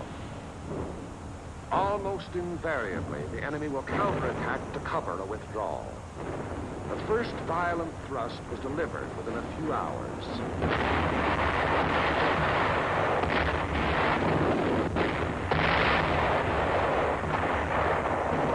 And thereafter, counterattacks came in waves, the roar of the last mingling with the rush and fury of the next to break. Many companies lost all their officers. Enlisted men came forward as inspirational leaders to rally their battered companies and resisting yet one more onslaught. Our own artillery was brought to fall within 100 yards of our front-line elements. After 5 hours, during which the earth never ceased to tremble, counterattacks ended, indicating that the withdrawal of the enemy's main body had commenced.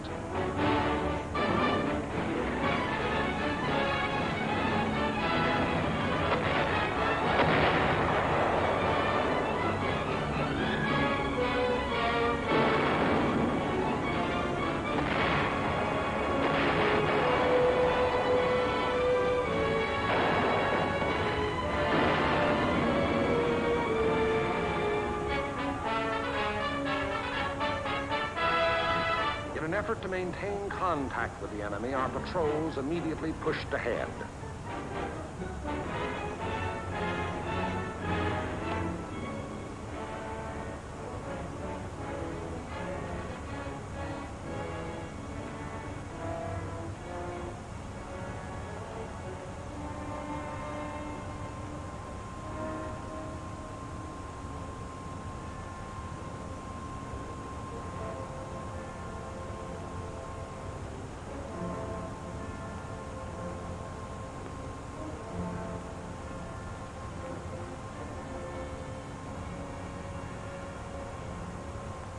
Entering the town, they discovered that San Pietro was ours for the taking.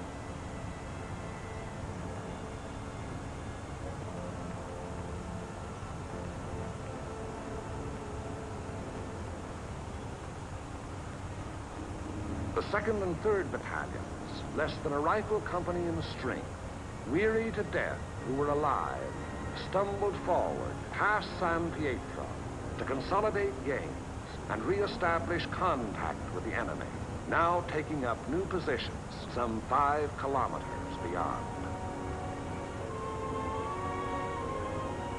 That is the broad shape of the Battle of San Pietro, which was but the first of many battles in the Erie Valley. It was a very costly battle. After the battle, the 143rd Infantry Regiment alone required 1,100 replacements.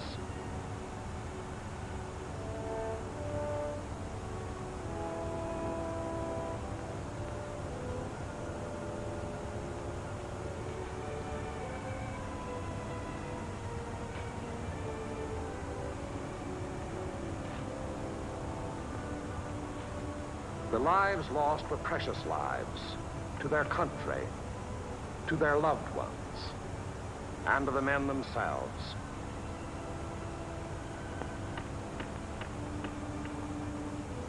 For the living of the 143rd Infantry Regiment, more than 100 decorations for acts of valor above and beyond the call of duty. Many among these you see alive here have since joined the ranks of their brothers in arms who fell at San Pietro. For ahead lay San Vittore and the Rapido River and Cassino, and beyond Cassino more rivers and more mountains and more towns, more San Pietros, greater or lesser, 1,000 more. As the battle passed over and beyond San Pietro, westward, townspeople began to appear, coming out of their caves in the mountains where they had stayed in hiding during the enemy occupation. They were mostly old people and children.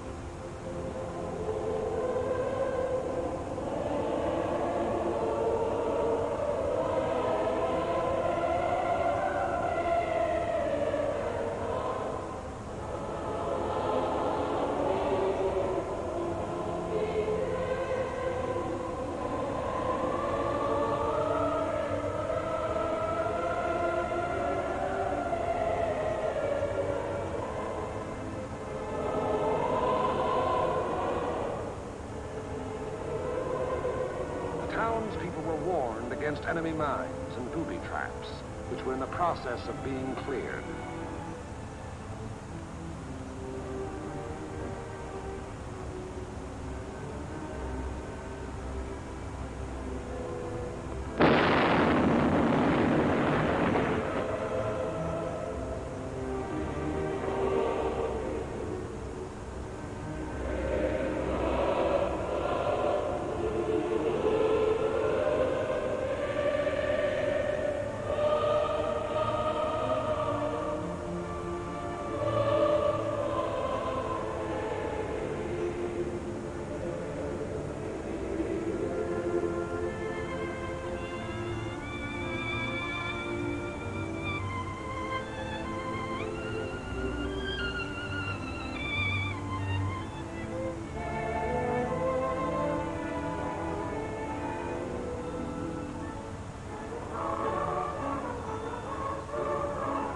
Children are able to forget quickly. Yesterday they wept. Today there are smiles and even laughter.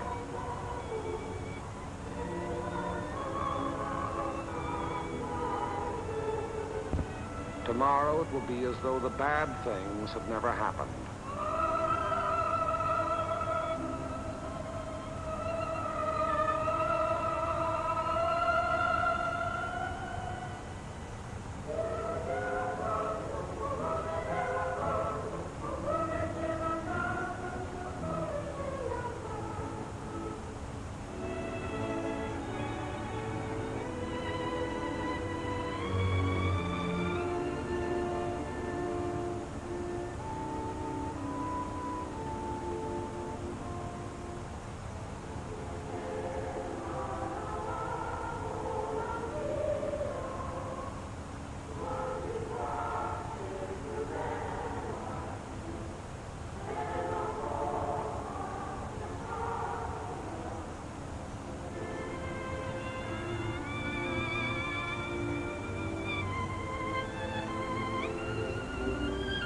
Living was resumed in San Pietro.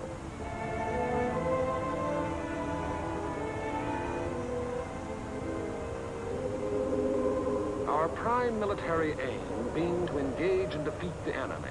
The capture of the town itself and the liberation of its people is of an incidental nature. But the people in their military innocence look upon us solely as their deliverers. It was to free them and their farmlands that we came.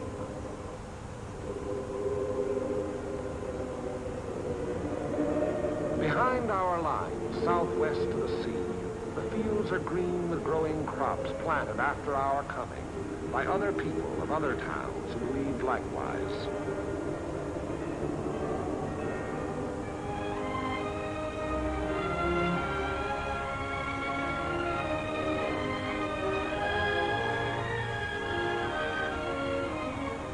The new one earth at San Pietro was plowed and sown. It should yield a good harvest this year.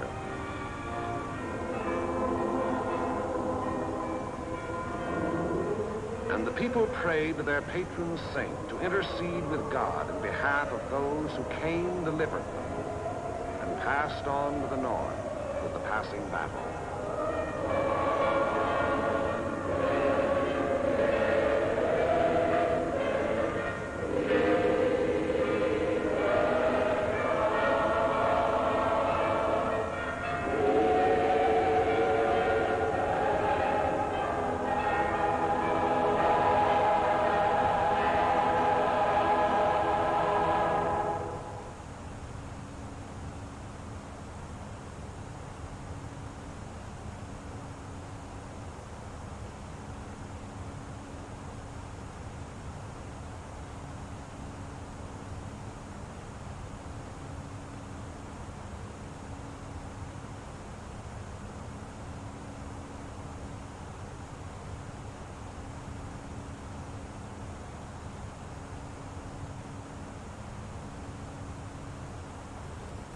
Alright, we're back on the flight deck getting ready for our descent. We've got our minimum descent altitude of 4,000 feet is set.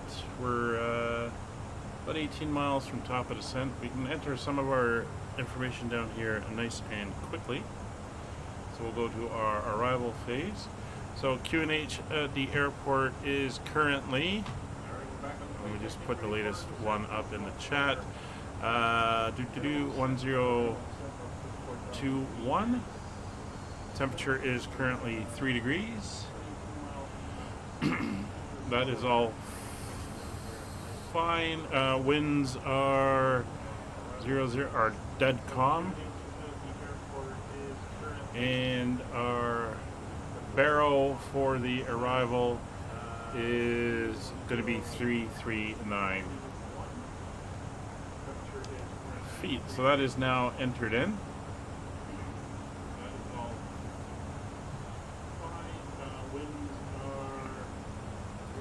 So we are set there. We'll just come out a little bit to 80 miles. So we're about 8 miles from top of descent. As you saw, we're going to arc up and around and coming into Narita. There's a whole slew of aircraft going into Hendai. There's Fuji. Mount Fuji off in the distance.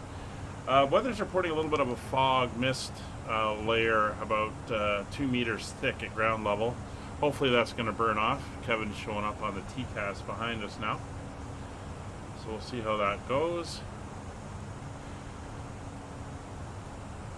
I think we're pretty much ready to start our descent. What is our ILS frequency is 111.9. 111.9 is in. Alright, so we're going to head down. Put it into manage mode. And it will do its thing. Narita area traffic, Skyways 5556, leaving flight level 370 for the Rutas Echo arrival for the ILS runway 34 left Narita. Oops. So down we go. We're heading in and around. So I'm going to come back here now and just bring up our arrival map, our chart for the airport.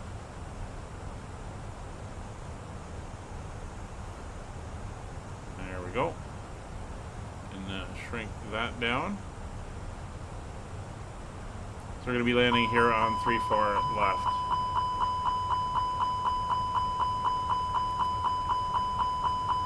Let's get that speed brake out. Don't know why I accelerated so quickly there.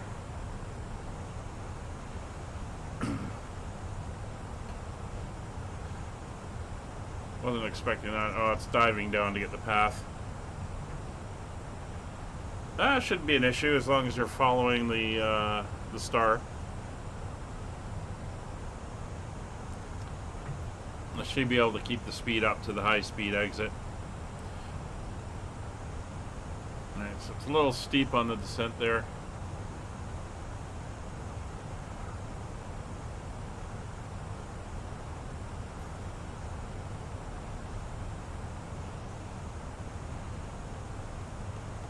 We will set our speed to, well, I'm going to set it to 280, Kevin, so we'll be good there. 280.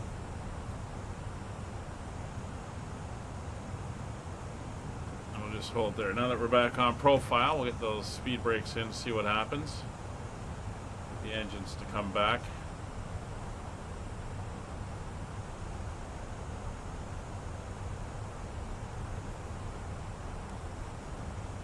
Put them down to half just to help hold us there.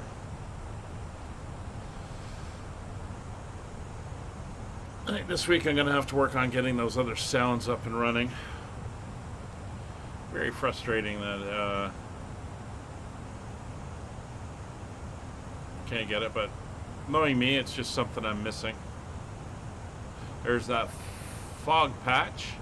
That's our airport's in there. So it'll be interesting arrival. Hyundai's over that way. That's where all the other guys are going in. We're heading that way into the weather.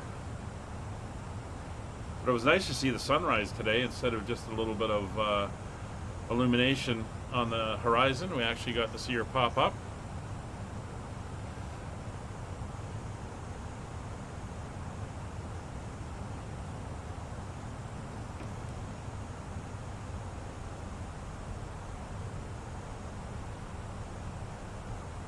We're gonna have to leave the speed brake out. She just wants to run away a bit too much at the moment. That's fine. We're coming up for the entry point into the arrival. At Rutas. And then we arc around. We have to be under 8,000 at Sigma. And we have a 4,000 foot as our platform for the ILS.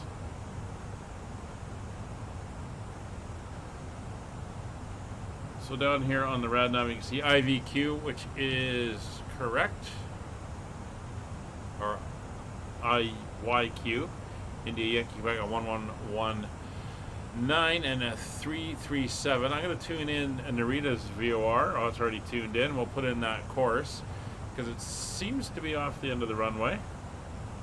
Just give us a little bit of a assist there.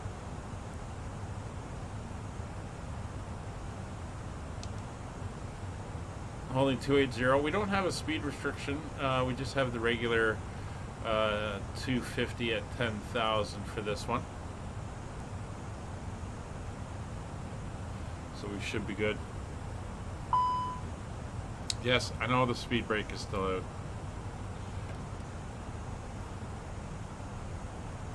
So our next live stream is going to be on Friday. I've got some meetings and stuff this week, so I'm not available. Friday we're back in Aurora in the PMDG 737-700, flying from Portland back up to Vancouver. That is Friday 1930 Zulu for the start of the stream.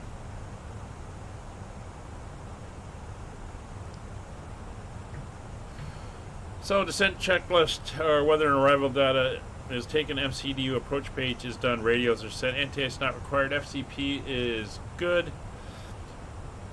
Altimeters Again, the altimeter we're going for is 1021, so we'll set that into standby as a reminder. Approach is briefed.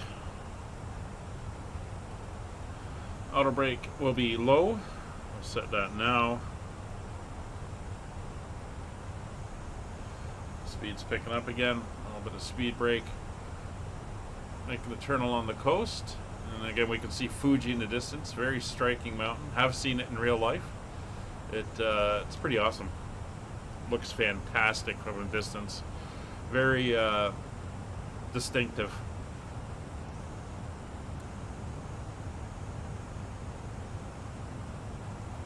Alright, Kevin, spacing is looking good. And as mentioned, I'm going to target exiting at Alpha 5. So that's about halfway down the runway and across from the terminal. So if I need to, I'll come off the brakes and let her roll down a little bit closer.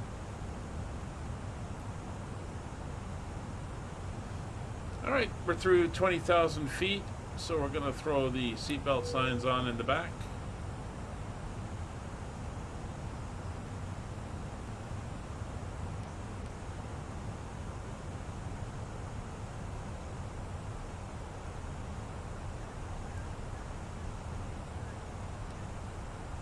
Again, unfortunately, you're not hearing the announcements. We'll definitely have to work on that. 2 programs I got to get in there. I got to get vPilot in with the audio that comes out of that, and I've got to get PAX with the audio from there. And those are really the only 2 other audio sources that I have.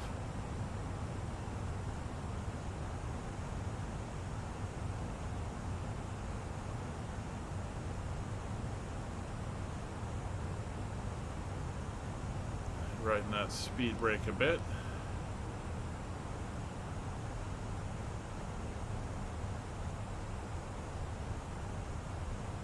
Of 13,000 feet, we're going to start to adjust.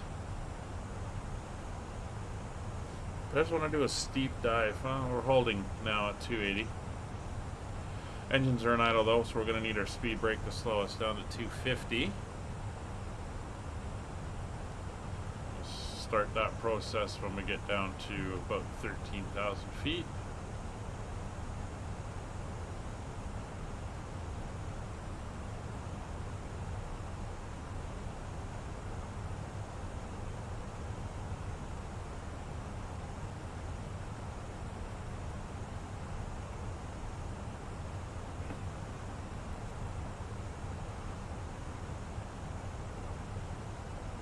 Now that layer's not burning off. Quick check at the forecast.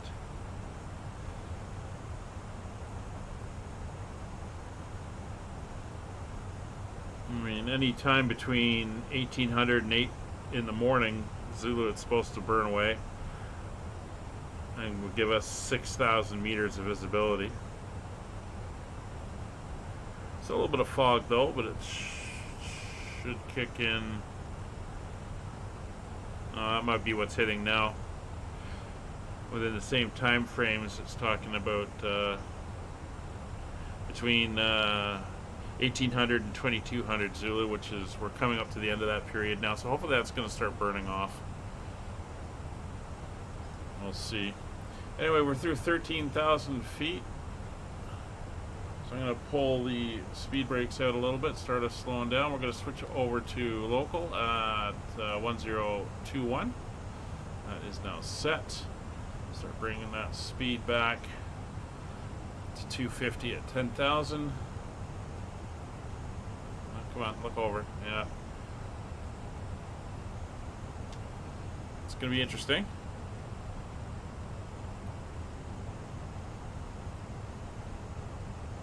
Play that speed back. We do have a 8,000 foot ceiling when we get to Sigma here. You can see the restriction.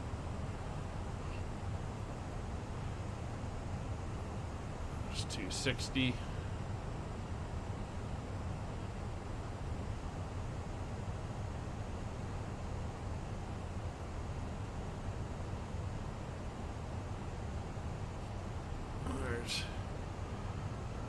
250, 10,000 feet, so get the lights on, runway turn off lights are on, taxi light on, wing lights are on. We'll ding the back.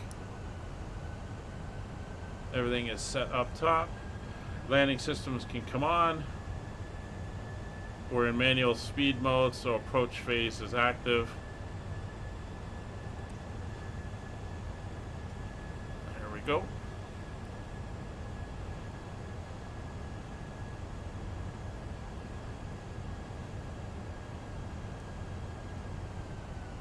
.245 on the speed.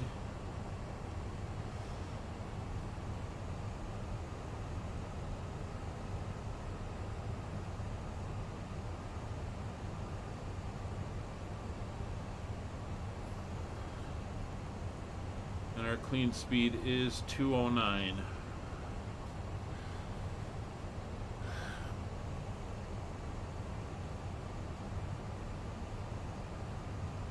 So we can keep the speed up, I think, until we're almost at Elgar, and then we'll start slowing down.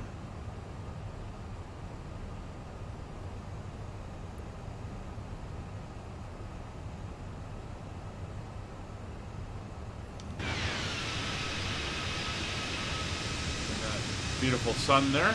Nice clear sky except for that fog we're running into. Kevin's back behind us. And there's where we're headed. We'll see how it looks when we get there.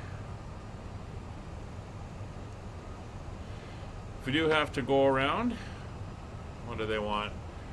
Climb 1,000 or 1,000 feet on runway heading, left turn to 6,000, intercept the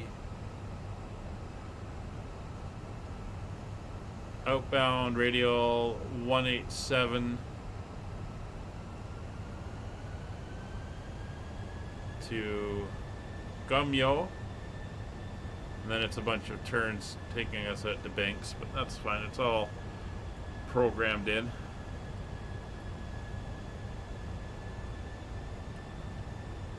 At least we're not landing into the sun.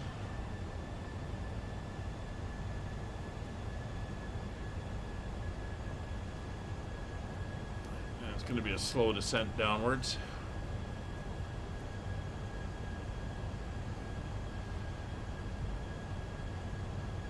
We got a big collection of aircraft circling around and lining up over down at Hendai, which is off this way. Our friends from the German Express flew down from Sapporo, which is where we're heading next week.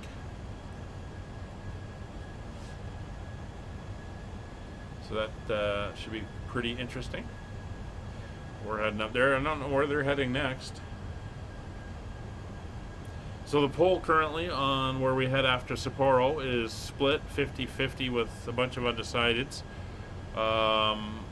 Whether we go to Russia or not, and I'm thinking that we don't, but more will follow next week. Once we get into Sapporo, I'll let everyone know what we're doing,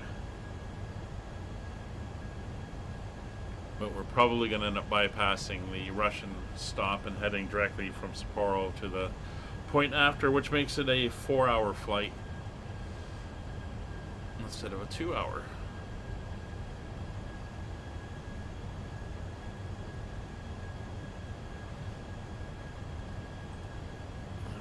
Looking good.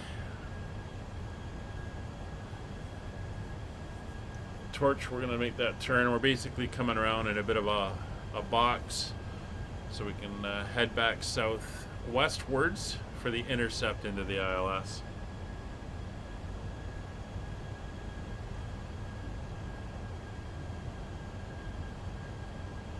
Kevin, how was your arrival into New Delhi last night? Eventful? Was it?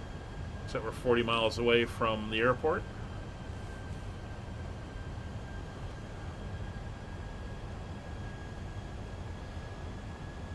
And we're slowly descending. We just passed through 7,000 feet.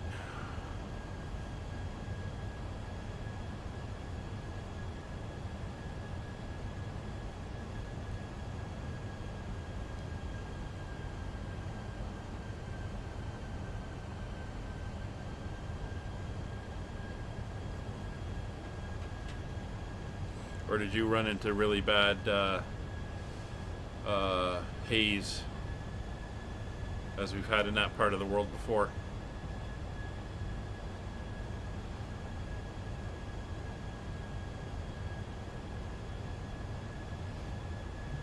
Oh, that's not good.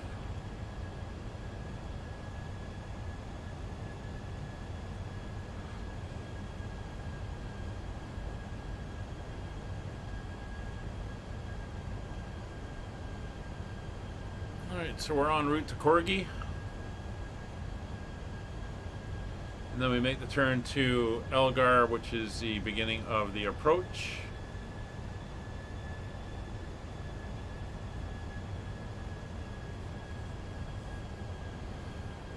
Yeah, definitely. Unfortunately, this runway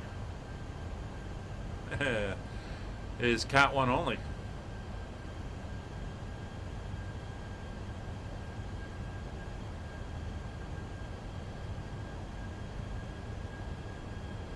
So it's giving us an RVR of 550 meters, and the current weather is saying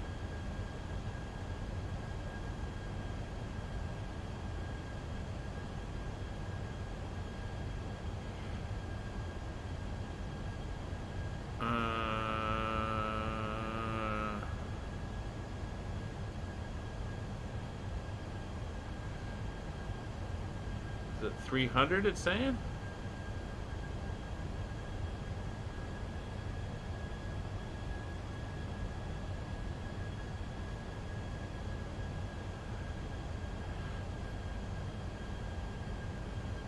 There we got mist, PRFG, that's fog.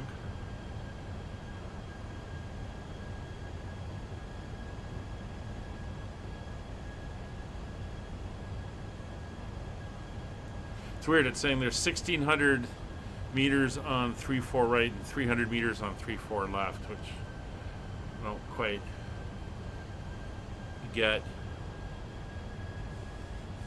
You can auto land Cat 1 as long as you have the runway. Yeah, that is true.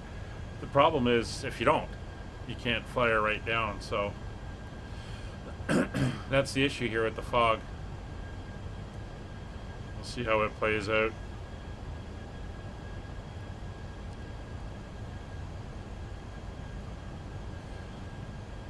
Alright, making the turn towards Elgar. There's 5,700 feet.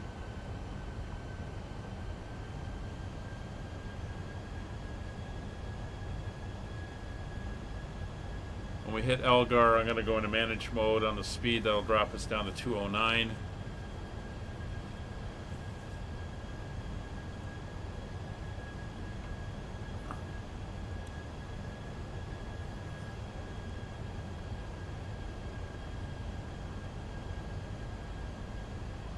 It could be. They are updating rather rapidly. That last update was, well, 25 minutes ago.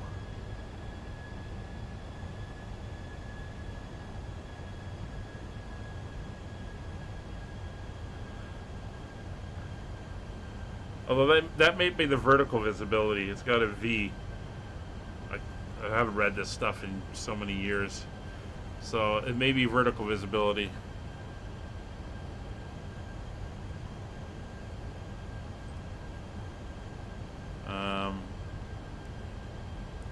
So we should be good there.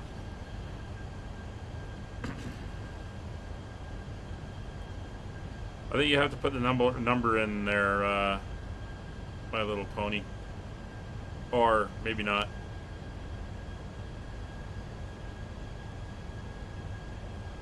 All right.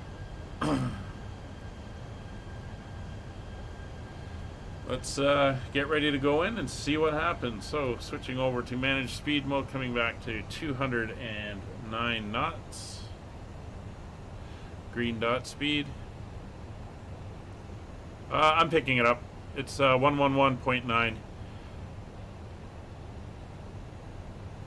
22.4 miles out. Still a bit of distance to run.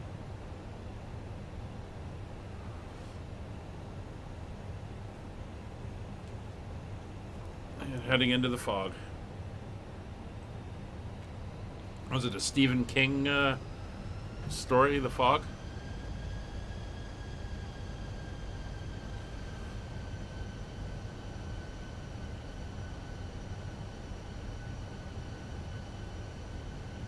I think the default minimum is 10, My Little Pony fan, so may have to wait till you get to 10. Although I can't check it right now since we're about to get a little bit busy here.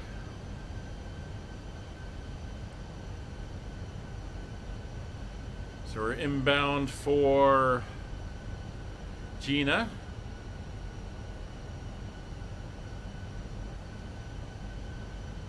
Surprised it didn't want us to go to Harps, but technically there's another waypoint out here.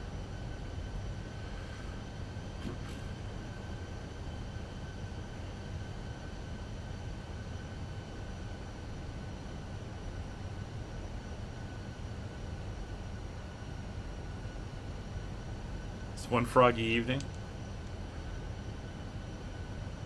Yeah, it looks kind of thick down there. Alright, so approach nav course frequencies have been checked. Flaps. Not yet. 5 miles out from Gina.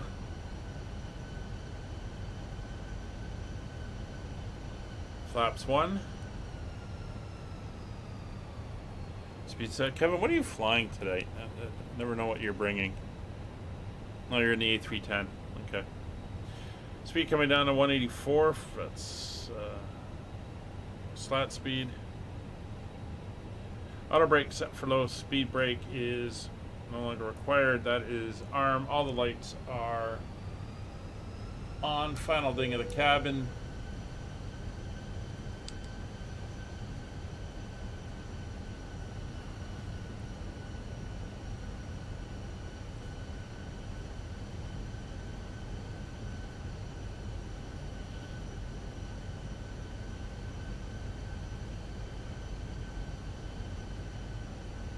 We are receiving the localizer, so we're gonna arm the approach mode.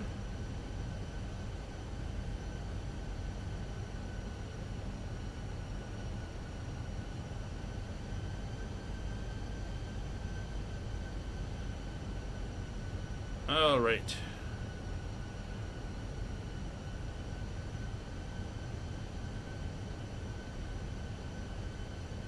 Glide slope is showing.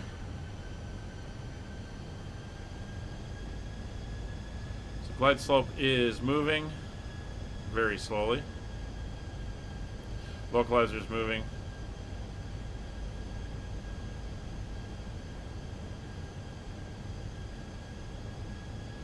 It's 15 miles.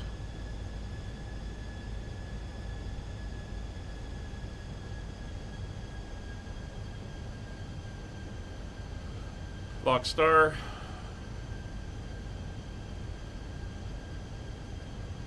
Nvidia area traffic Skyways 5556 established on the localizer ILS 34 left 13.5 miles.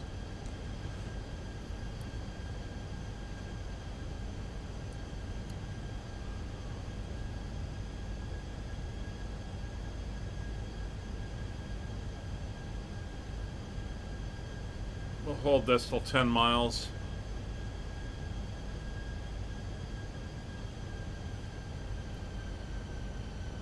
There's the coast. Yeah, definitely got a fog going here.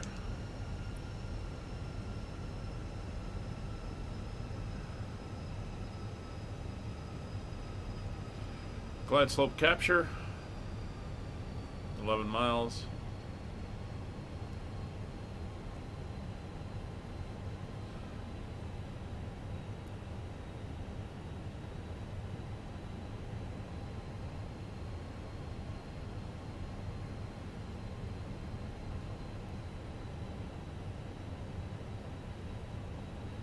$10 miles.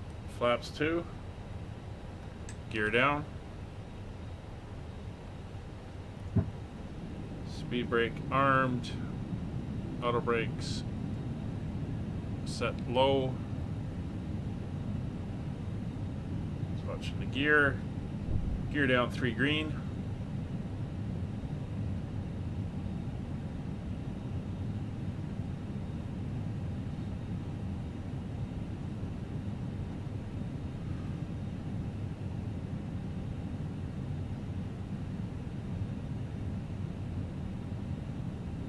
Speed to 160, flaps 3.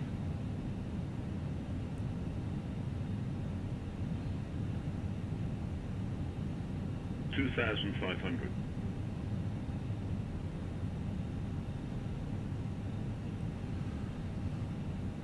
Imagine landing into the sun with this fog. God, it would be a blinding white blanket. I can see the ground slightly outside, so visibility is not as big of an issue as I thought it was going to be.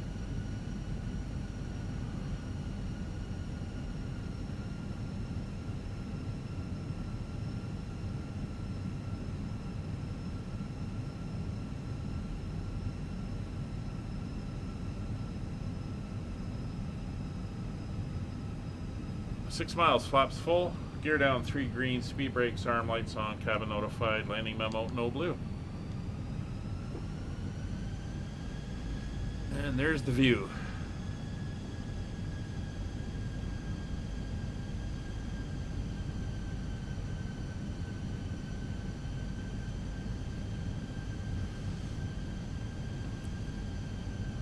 Narita area traffic skyways 5556 fully established, ILS 34 left 5 miles Narita.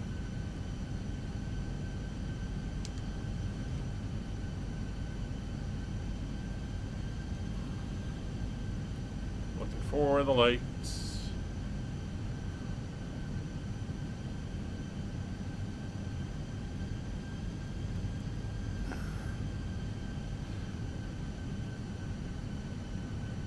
Yeah.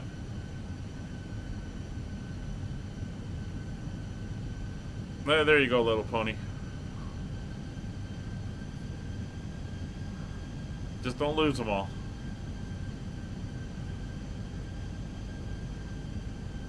$1,000. Yeah, not seeing anything. 1,000 to go. Minimums are 339 feet on the barrel, which is 200 feet above the ground, so we'll see what happens. Oh, it is soupy, that's for sure. But I can see, like, when we get lower, I'll be able to see it, because I can make out buildings and everything down there now.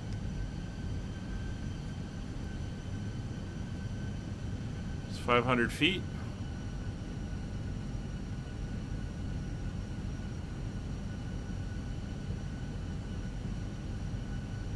$600.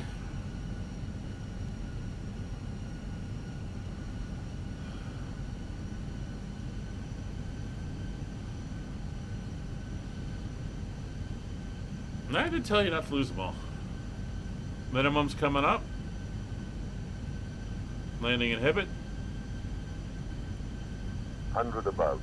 100 above, and there we go. I've got the lights, so we're good. Minimum. Continue. Autopilot disconnected. 100. 50. 40. 30. But it 20. displaced Retard. threshold. 5. Oh yeah, just past the threshold. And we are down.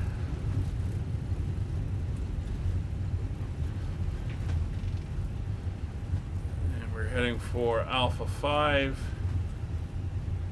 Just coming up. Manual braking, don't need reverse. 60 knots.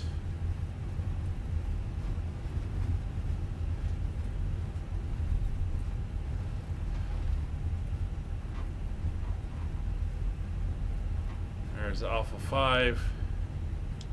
Nvidia area traffic skyways 5556 clear, 34 left at Alpha 5.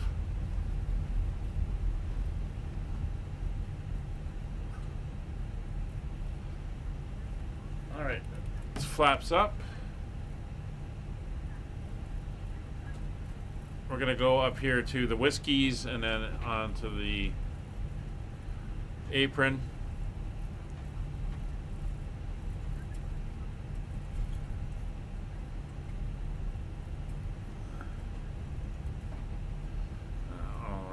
There's the landing announcements, which you guys did not hear.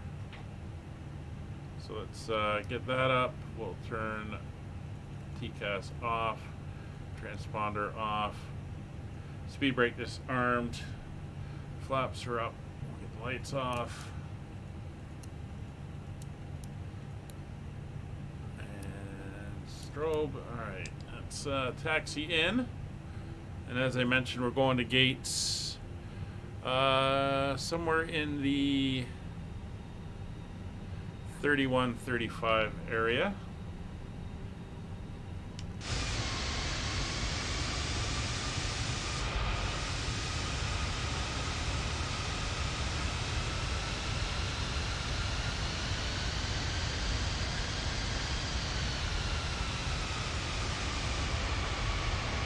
Alright, My Little Pony fan.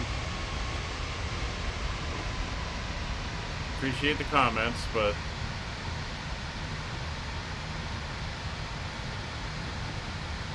a little bit of restraint would be nice.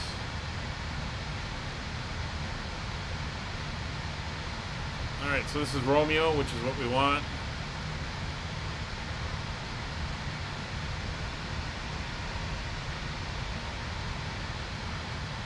So given a week's time passage and you know, a little bit shift in the time of sunrise, we should be our next departure should be right around sunrise, I would think, in a week or so. Thanks, Dirk. It was a good short flight, interesting landing.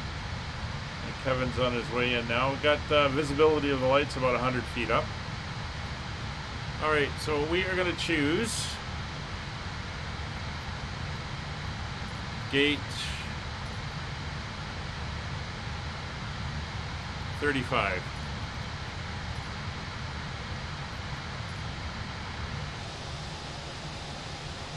Which is right here.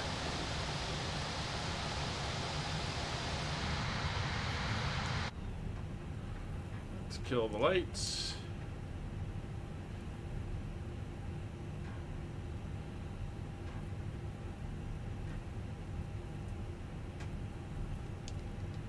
Yeah, wherefore out there. I worked at the Island Airport just out of high school, and I remember one of the Dash 7s landing in a heavy. How far over do you want me? A heavy fog, and God, you couldn't see him until he just came out of the fog right in front of me as I was getting ready to marshal him in.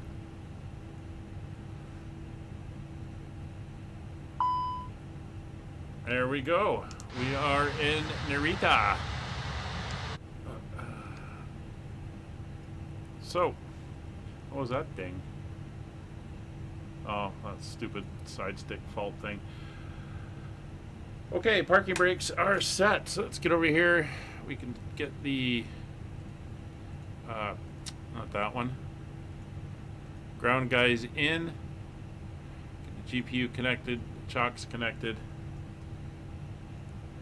That's all good. External power is on. APU, or engines are off.